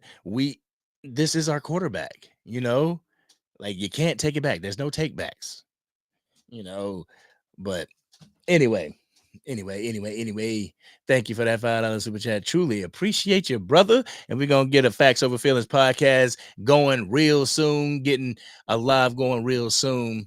My man hit me up. He's like, yo, when we doing the Facts Over Feelings? Let's get this going. I'm like, yeah, whenever you're ready, brother. Whenever you're ready. Shoot. He's outshining him. Parsons and get back at linebacker. That's a nasty combo. Yes, Overshown and Micah Parsons.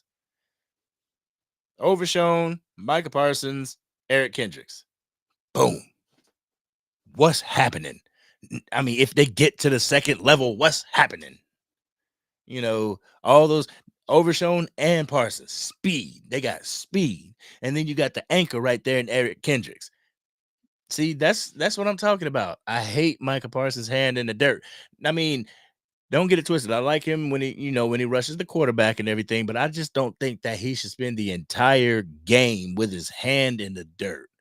Like Micah Parsons, I believe, has such potential that's untapped at the moment. And I believe staying at that defensive end position is essentially putting a chain on him. It's locking him down. It's saying that we want you right here. And if they have him right there, the offense can scheme him right out. Whether it's running at him or running away from him. They're scheming him right out of the game. You put him right smack dab in the middle, right over the center. What you gonna do? What are you gonna do? So, yeah, I'm a fine believer in that also, Nisi. Yeah, that's what I'm talking about. All right, LT, exactly, Keith. And Jerry needs to get out of the way and let his coaches coach. But man, Jerry can't get out the way. And that's it. Jerry got to let the coaches coach, and until the coaches coach, the team ain't going nowhere. Until the coaches have full autonomy over the player personnel. I'm not even talking about getting players, bringing players to the team. I'm not saying like they have to have the power to be like, yep, here's the free agent. I want this person. Let's get them. They ain't even got to have that power. Give them the power who makes the 53-man roster. Give them the power to determine the 48 guys that dress for the game. Give them that power. Give him that power to be able to make plays and call plays the way they see fit. I wonder how much of this Texas Coast offense is Mike McCarthy, or is it Jerry Jones saying, hey, the Kellen Moore offense kind of worked with us. Why don't you just tailor it around that? Because I can see that happening too. That man has just too much say. And I understand that when you have your money invested, you are the owner of something, whether it's a football organization or a damn car. You don't want nobody driving that car and crashing it. You can do that yourself, right? And so I understand it, but damn, Jerry, there's other owners out there, and you talking about can't nobody do it like you do? Oh, well, I don't know. The owner of the Kansas City Chiefs does it a little bit better than you do. The owner of the Buffalo Bills does it a little bit better than you. So you got to figure out how to do it, because the way you doing it is 90s and it don't work that way. I'm sorry, but those fans that are still stuck in the triplets era, it don't work that way. Myself personally, and I know a lot of people like, why he need all this help? Why he need all this help? But I want Dak Prescott to be surrounded by dogs. I want to have a Miami Heat style advantage over people. When LeBron went to the Miami Heat, yeah, I want that. I want a Kevin Durant style Golden State Warriors Dallas Cowboy team, damn it, where there's a dog at every position. Yeah, that's what I want, because that can almost guarantee us a spot at the dance. You know what I'm saying? Oh, Angie with the $5 super chat. I just saw it. Truly appreciate you, Angie. Yeah, see, I ain't say the wrong name this night. I'm on my game this night. Says, I'm a willing member that will gladly take this donations on. Are you gonna gladly take Sports Junkies money? And see, I believe I feel as well that Mike McCarthy is gonna be here. So I might have to split that with you. We might have to do that on the Facts Over Feelings thing, Sports Junkie. So I can split that with you, and we can we can both do it. So if Mike McCarthy is here for the 2025 season, y'all don't get nothing. But if he's not, then one lucky person will get $50. All right. LT Ray says, you're right, Angry. Me too. I'll give up on Dak. Damn it. Move my mouse. Dang. when he was a complete team. If he had another wide receiver two and a killer running back, a great line, a great defense, and good play calling. And if he still plays bad, then I don't know. See, at that point, you leave me no doubt. At that point, it's proof beyond a reasonable doubt. I know some of y'all done heard that. I done heard that myself, but it's proof beyond a reasonable doubt. If Dak Prescott, everything around him is clicking, if everything around Dak Prescott is clicking and he's not, at some point I got to be like, okay, Dak, this is you. You've regressed to a point where it's not salvageable and we may need to move on from your services at the quarterback one position. But when I'm complaining about everything under the sun, when it has to do with the Dallas Cowboys, when I'm complaining about the play calling and the fact that we are not efficient whenever we get the ball opening up the damn game, when I'm not talking about the owner and getting bargain bin players, when I'm not talking about stuff like that, when I'm not talking about the defense not being able to stop a nosebleed and stuff like that, if everything is in line and Dak is not, that's when I say bye. But I'm not going to say bye prematurely, all because, you may have a couple content creators that, will down talk him, or you have a couple of the content creators minions come in and just spout off the same talking points. I'm not about that. I kind of go against the current. So, nope, not giving up on Dak, not just yet. And I know I covered the facility in my last video, and they're talking about, oh, Dak Prescott and all these injuries, I'm like, all these injuries. He had a calf injury that really didn't take him out. He had his hamstring now, his broken ankle, and his thumb. His thumb, for real? Y'all gonna count that against him? But yeah, the facility was kind of crazy. That's why I had to do a video on him. John, not to be that guy, but as role models, what kind of message do tanking teams and players quitting or having no heart are the kids?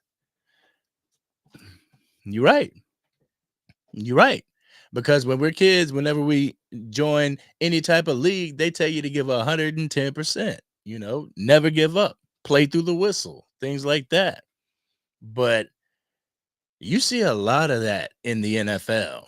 Like, I'm a firm believer, if the play isn't around me, I'm going to make the play. I'm going to make myself be around the play. I'm not going to give up and walk because the play is over there. I'm going to run over there to try and get a piece of that action. We were like growing up, even in semi-pro when I played, the dirtier your jersey was, the more stamp you made in that game, the more active you was in that game. Unless you was just slipping, sliding on the sidelines down, in the grass, your stuff ain't gonna get that dirty. We pride ourselves off of how dirty we could get our jerseys. Bars. But if the players in the NFL ain't doing that, giving their all, then yeah, what kind of role model is that? Real talk, John. Real talk. Excuse me. Miss Matrix in the building.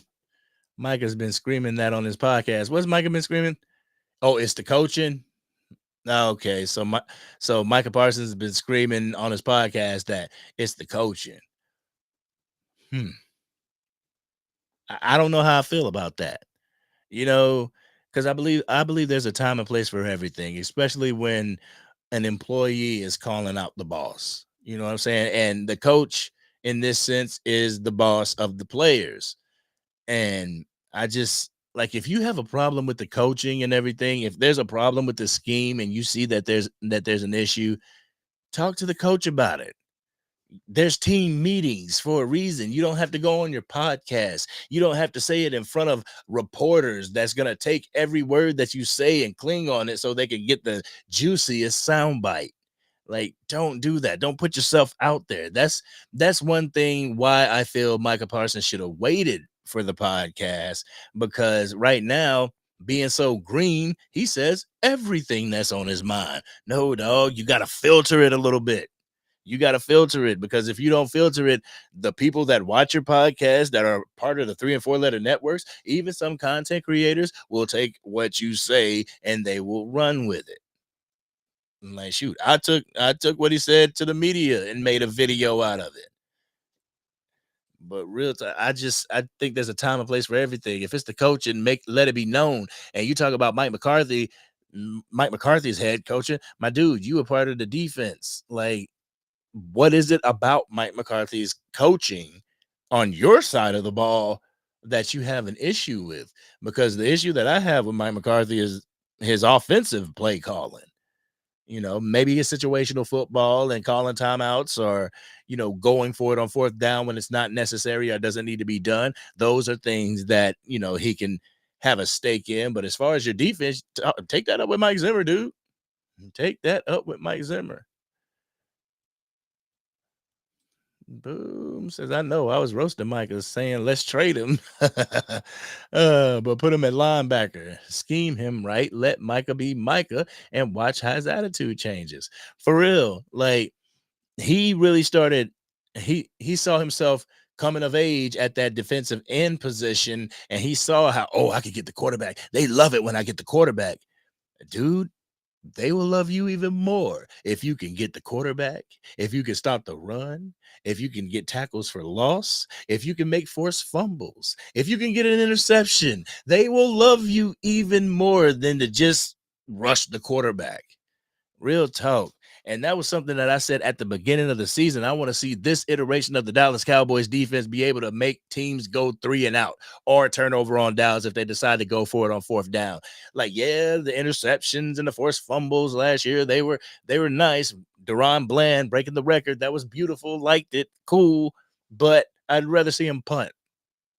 Real talk. I mean, I'd rather see him punt. That means that you have withstood the whole, you have withstood 3 downs, or whether they make a first down and you stop them. You were able to hold them. An interception can be a fluke. An interception thrown can be a fluke. Like, shoot, I didn't see him there. Or because if you're there and he sees you, you ain't getting that interception. But at the end of the day, if he sees you, but they can't do anything, they can't move the ball, I believe that's more of a statement. Real talk. Yo, Force Calibration in the building. What's going on with you? What's going on with you? Let's see. Exactly. Angry. If I was GM, I don't want to go into games as even teams. I want my team to destroy the other team. I'm talking 60-0 beatdowns. That's exactly. I want this team stacked so much that people have that fear of the Dallas Cowboys again. I remember there was a time where people feared the Dallas Cowboys, where they saw the Cowboys on their schedule. It was like, shit, that's a loss. Damn it, we ain't gonna be able to beat them. Now it's like, can't wait till we play the Cowboys. You saw the Washington Commanders fans. We want the Cowboys. Even though we got a losing record, they still want the Cowboys. Like, I see Washington Commanders fans on my Facebook, and for a couple years, they were dormant. They lied dormant. Now they got Jaden Daniels, and they doing pretty good in the standings. They got a winning record. Now you hear from them. Now, we want the Cowboys. Y'all ain't want the Cowboys last year. Y'all ain't want the Cowboys the year before that, or the year before that. Don't sit here and try to kick a person when they down talking about you want us. Get out of here. Yo, Sports Junkie DC said, run my money. See, I fucked up. Angie, see? Y'all can't be commenting at the same time. Look at that. 1, 2. You got her right there. You got Angie right there, and Niecy right under her. I'm looking at Niecy, but I pulled up Angie's thing. See? That ain't my fault, damn it. Silk the Shocker. It ain't my fault. Did I do that? John. Did what? Did win Ben Stein's oh God, win Ben Stein's money. Yo, you dating yourself, brother. Win Sports Junkies money. When did Ben Stein's money and just become win sports junkies money? I don't know. I don't know, but like I said, we got to do that on the Facts Over Feelings podcast. Real talk. Y'all messing me up. Y'all keep see? Y'all Angie, Niecy. Come on, y'all. Y'all killing me. Y'all killing me. Look at that. Shoot. Man, I swear. How long we been on? An hour and a half? Nah, this shit ain't funny. That ain't funny. That made me take off my glasses and shit. Now I can see. Oh, man. All right, let's see. Niecy says Jerry needs to sit Steven down like he's doing homework. Oh, we got Rico in the building. Don't move until you become, and don't move until you become a capologist. Don't do it. Sit your ass down in front of the computer. You claim to be a dude that know how to crunch numbers, right? You claim to know, you claim to be that person. Crunch the damn numbers. Get this salary cap going. I'm getting sick and tired of every single year the Dallas Cowboys talking about, well, we're in salary cap hell. We don't have much salary cap. We can't move because of the salary cap. Damn. Y'all act like y'all the only team that's trying to make moves. I mean, I'm pretty sure the Philadelphia Eagles work with the same salary cap ceiling. Like I'm pretty sure the San Francisco 49ers work with that same salary cap ceiling. No, it ain't your names are similar. Is that at that point in time, y'all's posts were right there next to each other, and I had tried to press Niecy, and I pressed yours because somebody commented, and it jumped right up. See, y'all don't know about this restream. This restream is a beast. See. But I love you both. Thank you. Thank y'all for rocking with me and my dyslexia. Shoot. Let's see. LT. If I was a player, I'd want to score 100 points on all of them. That's how much I'd want to embarrass the Lions, the Niners, the Packers. I say you heard us, but we're going to break records on you. That's what I'm talking about. I want to be the Monstars of the NFL. I want to be the Monstars of the NFL. I want to wreak havoc every time we hit the damn field. I want people to have that healthy fear of the Dallas Cowboys. Y'all remember when the New Orleans Saints had that bounty out? Like the coaches were paying the players to go out there and pow, hit them, but they were also paying them to injure people too. I don't like that part, but as far as like the appetite that they had for wanting to go out there and wreak havoc, like that's what I want for our Cowboys. That's what I want for our defense. I want our defense to be that hungry. And I know Michael Parsons said, I'm the lion and everything, but it's like, bro, you got to show me you're a lion because right now you're a kitten, dude. And you came back, you came back from your injury. You got 2 sacks, which was a good thing, which I was happy to see. But at the same time, we need that longevity. You need to come back and you need to, Jared, stop it. Stop it. Yo, Sports Junkie, they're getting on me, man. They're getting on me. I prided myself for not saying the wrong name too, and I said the wrong name. Damn it. I'm ending this shit now. Bye. Nah. Shoot. Oh, they're getting on me. Damn it. I didn't think I was gonna say something to have them get on me, but hey, Niecy and Angie, they're getting on me. But I hope Jerry ain't sabotaging the season. But a lot of people think that he's sabotaging the season for Shedeur Sanders. And y'all, if you rock with me, y'all saw that I made the video for it. I don't feel that Shedeur Sanders would have a spot on this team. And I mean, people was like, oh, yeah, he would. We just get rid of Dak. Good luck with that with a no trade clause. Good luck with that. You can treat him like the redheaded stepchild all you want to. It doesn't mean that he's going to go nowhere. Cowboys Nation been shitting on Dak for years, and he still hasn't want to go anywhere because this is his childhood team that he's want to bring a Lombardi trophy to. And I just think Jerry really, he hasn't treated Dak nor Romo even, and Romo was his dog. That was his kid, but he didn't really deck out the team for Romo.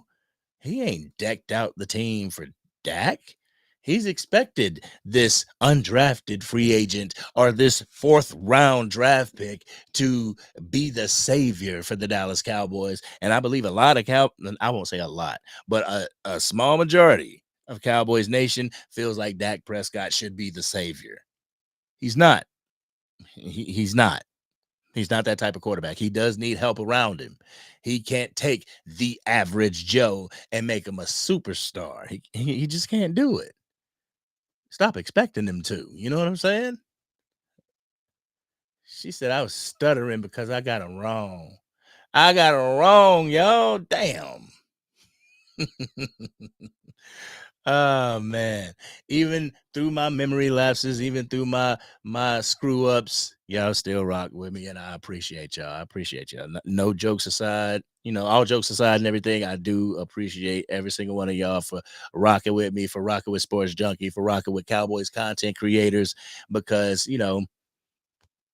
it's us on here. You know what I'm saying? It's us on here. No makeup. I ain't, during the commercials, I ain't got the makeup coming in. It's just my ugly ass, black ass face. And y'all deal with it. And I thank you for it. You know what I'm saying? Or if I'm getting your names mixed up and everything, and y'all calling me Jerry Jones because because I messed up and I'm saying uhs and ums, I thank you for it. Thank you. You know what I'm saying? We did pretty well with Cedric Wilson. Yo, in the last video, I was actually I said something along the lines of the teams that Dak Prescott had, and I was gonna go into 2016. These were his receivers. 2017, these were his receivers. Like bop, bop, bop, bop, going down the list. And I was like, let me not do that because I'm gonna bore the shit out of some people. Shoot. For real. I was like, I'm gonna bore the hell out of some people if I do that. But there are names on there. There's names on there that you wouldn't even know the number of the player. Like if I said, what was Cedric Wilson's number? Wasn't it 1? But if I said, what was Whitehead's number? Can't nobody tell me what the hell Whitehead's number was. I mean, if you can, you ride or die, real talk. But there was a lot of, and that's a misconception that a lot of people say, like Dak Prescott had dogs. Like there was a lot of no names, a lot of no names that came to the Dallas Cowboys and made a name for themselves through the arm of Dak Prescott. And like real talk, like Noah Brown, that was one. Cedric Wilson, that was another. There was a lot.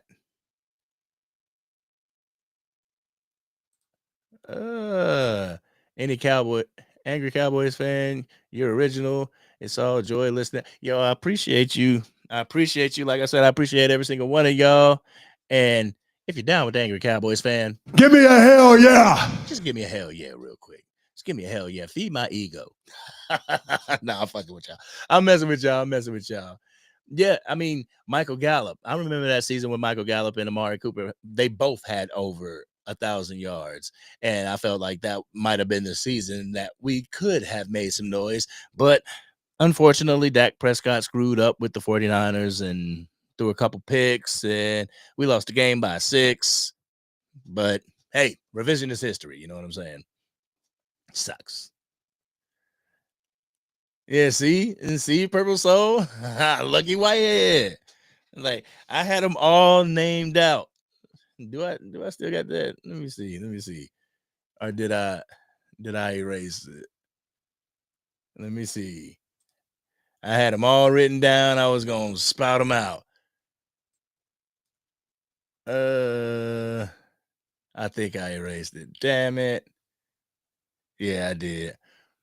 I only went into saying, like Jason Witten,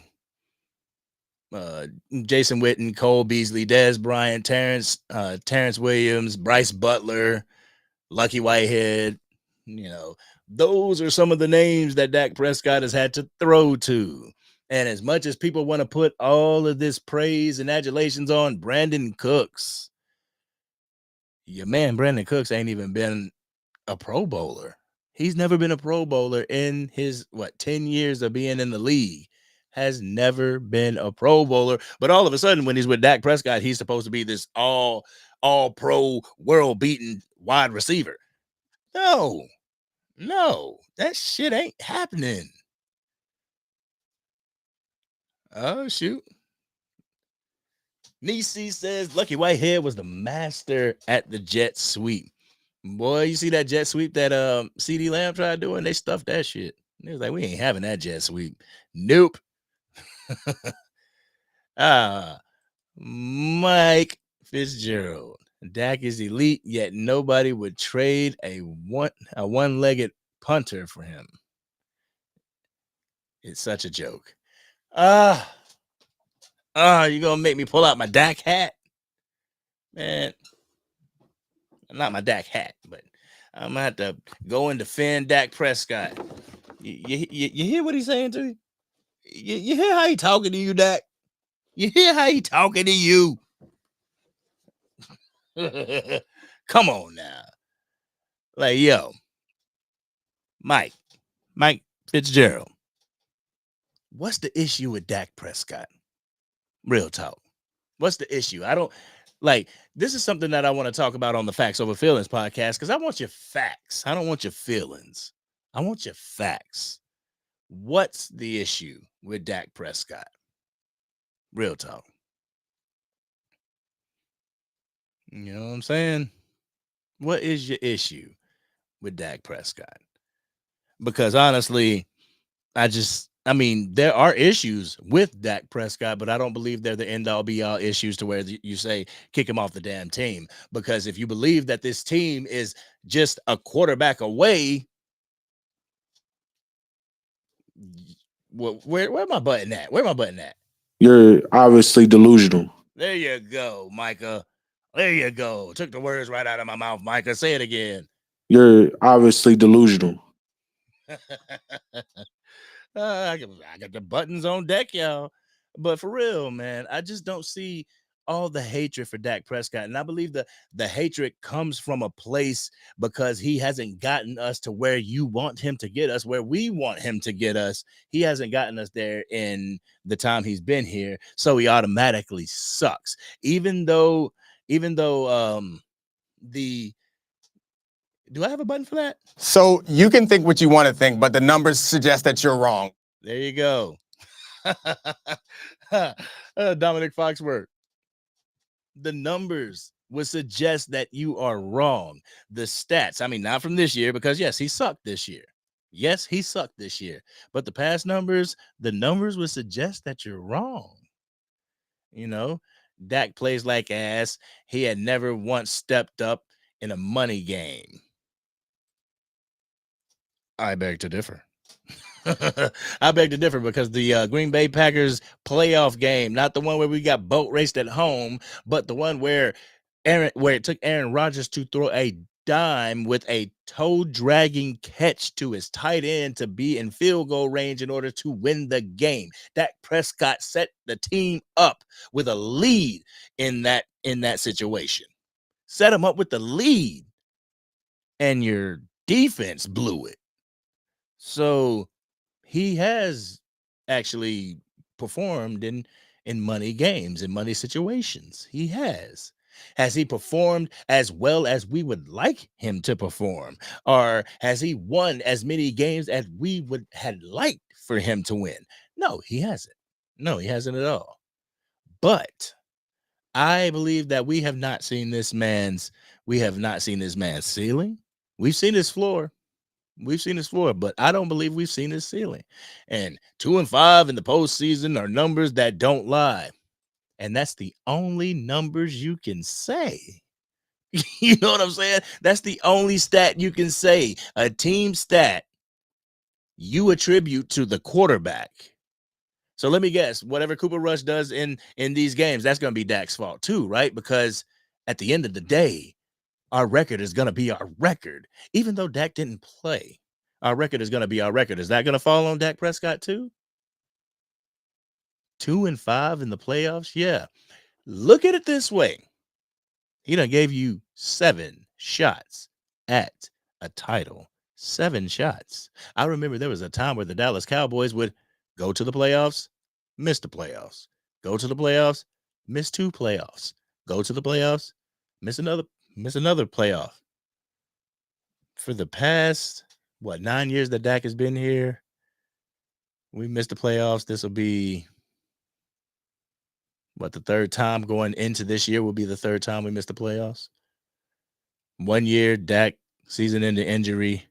1 year, had no weapons and got a weapon in Amari Cooper. And then we won 9 games straight, but we just happened to miss the playoffs. Like, you can only say that number when it comes to Dak Prescott because it's shown that the offense can ball out, but the defense can let it slip away, but you still will contribute that loss to Dak Prescott.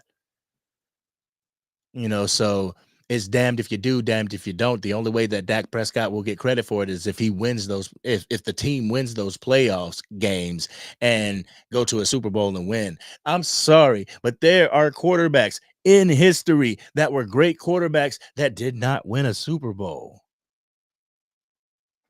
Like, every quarterback that steps on the Dallas Cowboys field that comes to the Dallas Cowboys organization is not going to win you a Super Bowl. That doesn't mean, they suck. They suck. No, it's just that the stars didn't align for the damn team. And when you got to do more with less, the stars aren't going to align, yo. Real talk. Like, I don't give a damn what quarterback you bring to this team. You could bring Patrick Mahomes here right now. He's not going to win this team a championship. Where you think that the quarterback should be responsible for the defense stopping the run. Where you think the quarterback is responsible for separation with your wide receivers. He can only throw you so open. You know what I'm saying? That's why they have a category called tight window throws. He can only throw you so open. You, as a player, have to gain that separation. How the hell can that? Oh, my God. You're going to make me start, dude. You're going to make me start, man. And I already got the damn terminology of being a Dak apologist. I already got the nickname of being a Dak fanboy. But shit.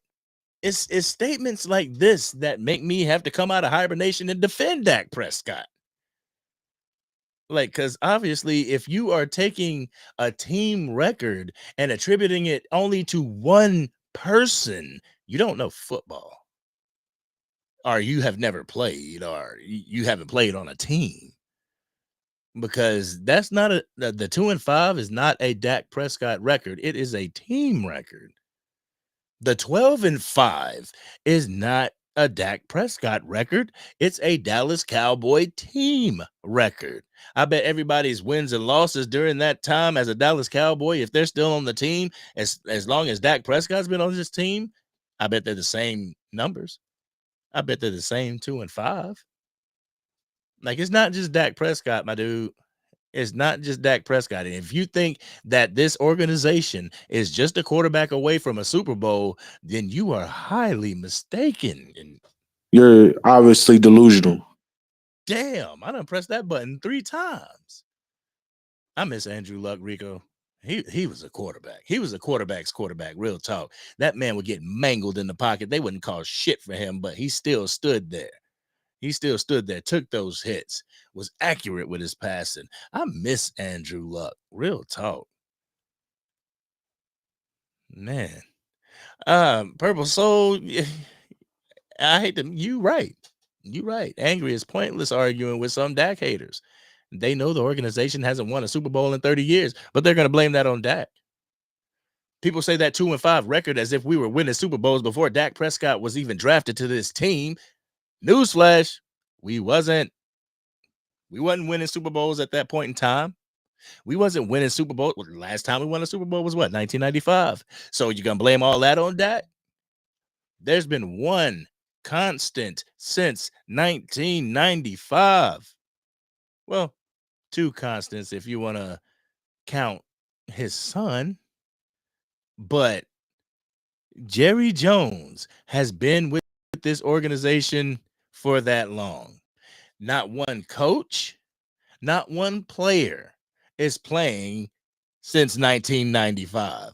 So how can you blame that on Dak Prescott? Yeah, me too, LT. Me too, LT. Like when we got rid of Tyron Smith, I started to worry about Dak. When we were going into the draft and they were talking about, we're gonna draft a left tackle, I worried about Dak. Just for the simple fact, like, that's his blind side.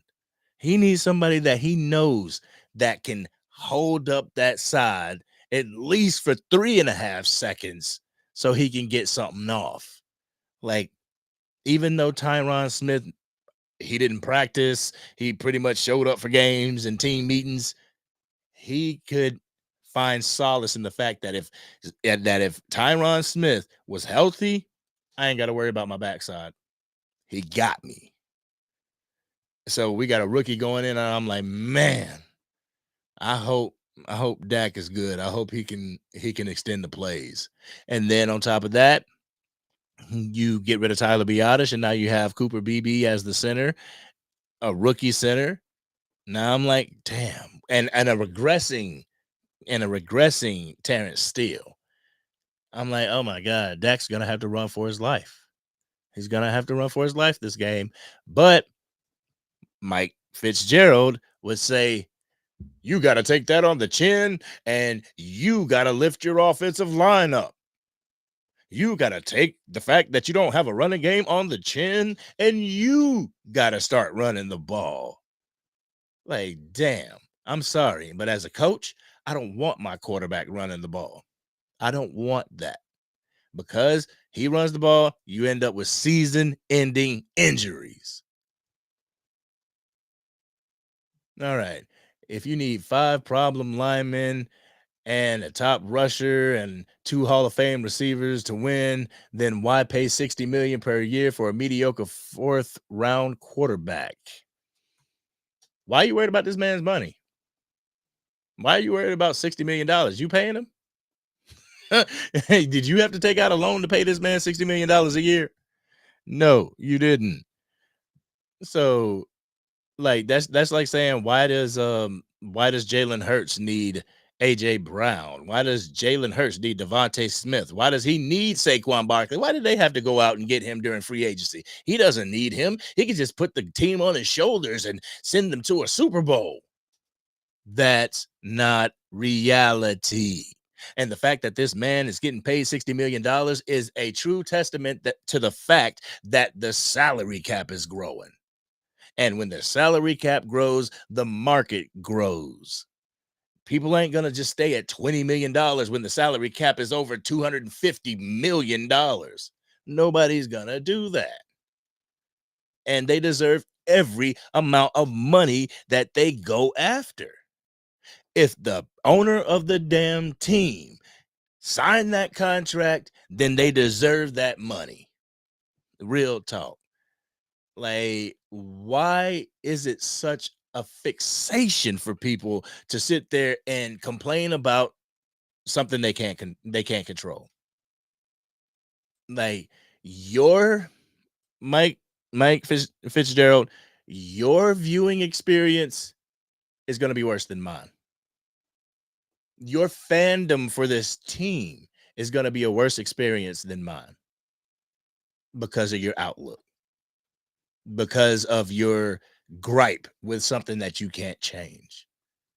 You know, did I see Michael Gallup regressing? Yes, I did. But they need a bench. He need to be gone. They need to get rid of Michael Gallup. They need to go. I hate him. Like, no, he shouldn't be paying him that much. I knew he got a super bad contract, but damn, Jerry decided to pay him that. So that's what he was worth. Man,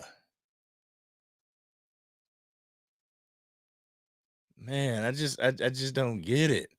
5 championships with a stud Heisman winning quarterback, and 0 with bargain bin like Dak and Tony. Word. So we need a first round draft pick to go to the Super Bowl. That's what we need. We need a first round draft pick, huh? What about a second round draft pick? Like Quincy Carter. It don't make a damn difference where your draft pick is. All it matters is how you set up this damn team. If you have a quarterback that can lift your team to 12-5, but there's something that's not getting you over the hump, get that something that will get you over the hump. Like I said with the whole Green Bay game, we were 2 defensive tackles, 2 studs at defensive tackle, and 2 studs at the linebacker position away from a championship game. And yes, a team needs linebackers, not hybrid safeties that come down to play linebackers because they're undersized at that point. So yes, we need studs, and it's easier to find studs at those other positions as opposed to finding a stud at the quarterback position. You are more likely to draft a stud running back, wide receiver, linebacker, defensive end, whatever you want to say, quicker than you are drafting a franchise quarterback. You say it's bargain bin picks like Dak Prescott and Tony Romo. You're only saying that because they didn't win a Super Bowl. You wouldn't be saying that if they won Super Bowls. They could be ass. And if they won a Super Bowl, oh, they the best thing out. They the best thing since sliced bread. Because they fixed your little fixation on a Super Bowl. Like I said, not all quarterbacks are going to win Super Bowls. Not all quarterbacks. Willie T, what's going on with you? What's going on with you? Look what happened to Lamar. His running has won so many playoff games.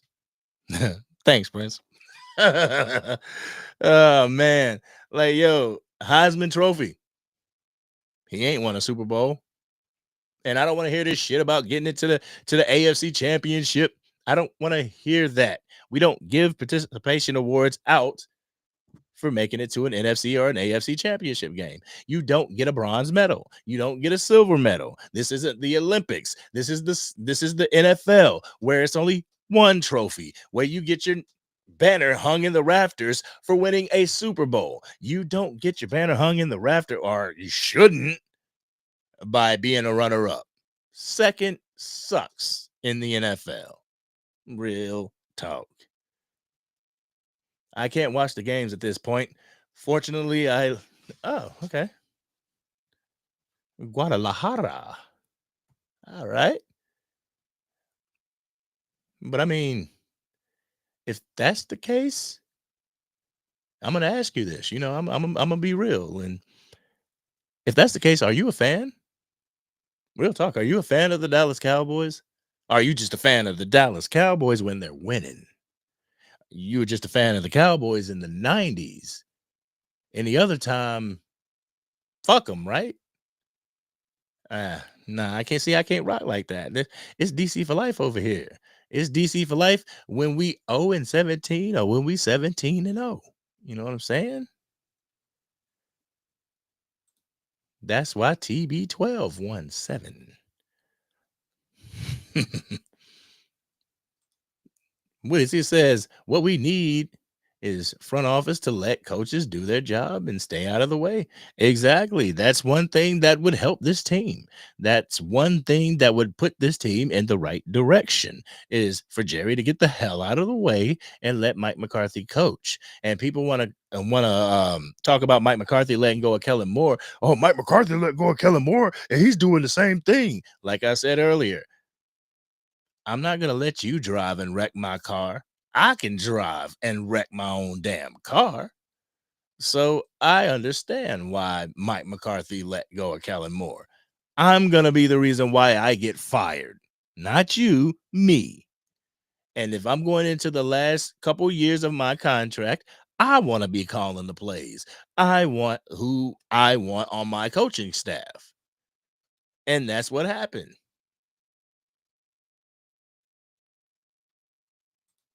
Oh, Willie T says, yeah, 49ers are complaining that Purdy wasn't a first round pick. Exactly. And I mean, wasn't the GOAT Tom Brady a 6th round draft pick, if I'm not mistaken? 6th round. So it really doesn't matter what round you're in. That's a projection. It doesn't matter what round you're drafted in. It matters about the organization you go to. Like, I feel sorry if they talk about Shadur Sanders or an Archie Manning or something like that. I feel sorry if they come to the Dallas Cowboys. I do, because they're not going to have the same opportunities to win like they would with the San Francisco 49ers or something like that, because the front office don't do shit. The only thing that it does, it promotes fights. It promotes monster trucks and shit that happens at AT&T Stadium. The Cowboys, who's that? Oh, yeah, that's the team that he owns. Oh, yep, I forgot. Oh, man. Guys, we done been on for 2 hours and 10 minutes. I'm hungry than a mug. Willie T says, ACF, we do have a lot of fans that show up only when the Cowboys are winning. That's a shame. That's a shame. It is. It's a shame and a disgrace to call yourself a fan when you cannot be a fan of the team when they're struggling. That's like me having a friend and he only comes around when I'm up, but when I'm down, I don't see him. What type of shit is that? You know, if you're going to be my dog, if you're going to be my friend, I want you here through the ups as well as the downs. That way, when we up, we can look back at the downs and laugh at them. But no, you got people that want to be fans just when things are going good. Just when you can brag, yeah, we them boys. Do I got a here we go button? How's it? Nope, that's the wrong button. I was about to say some messed up stuff right there. Actually, it was Dave Chappelle. Listen. How's it taste, motherfucker? Anyway, with that being said, I'm gonna go ahead and end this live, y'all. It was good to be able to rock with y'all, talk with y'all, build with y'all. You know what I'm saying? Because we all we got right now, Cowboys Nation. We can't sit here and lean on or take solace in the fact that we got a winning record. Right now, our team looks like ass, but that's when it's time for Cowboys Nation to step up and let everybody know, just because our team looks like ass don't mean that we ain't going to be back next year, that we ain't going to be back rooting for our team for the rest of this year and next year and beyond. You know what I'm saying? So if that's what y'all are into, and if you are not subscribed to this channel, if you are into rooting for the Dallas Cowboys, no ifs, ands, or buts, 0-17 or 17-0, hit that subscribe button on your way out of this live. Please hit that like button because it helps me with the algorithm. I can get out to more Dallas Cowboys fans, and we can all come in here and commiserate together. You know what I'm saying? But I got y'all back. I know y'all got mine. But hey, thank you everybody for enjoying in the live. Thank you for stopping by. Y'all enjoy the rest of y'all Thursday. Hey, Purple Soul, I see you. I see you. All right, we're going to head up out of here. I'm out, Cowboys Nation. Have a good night.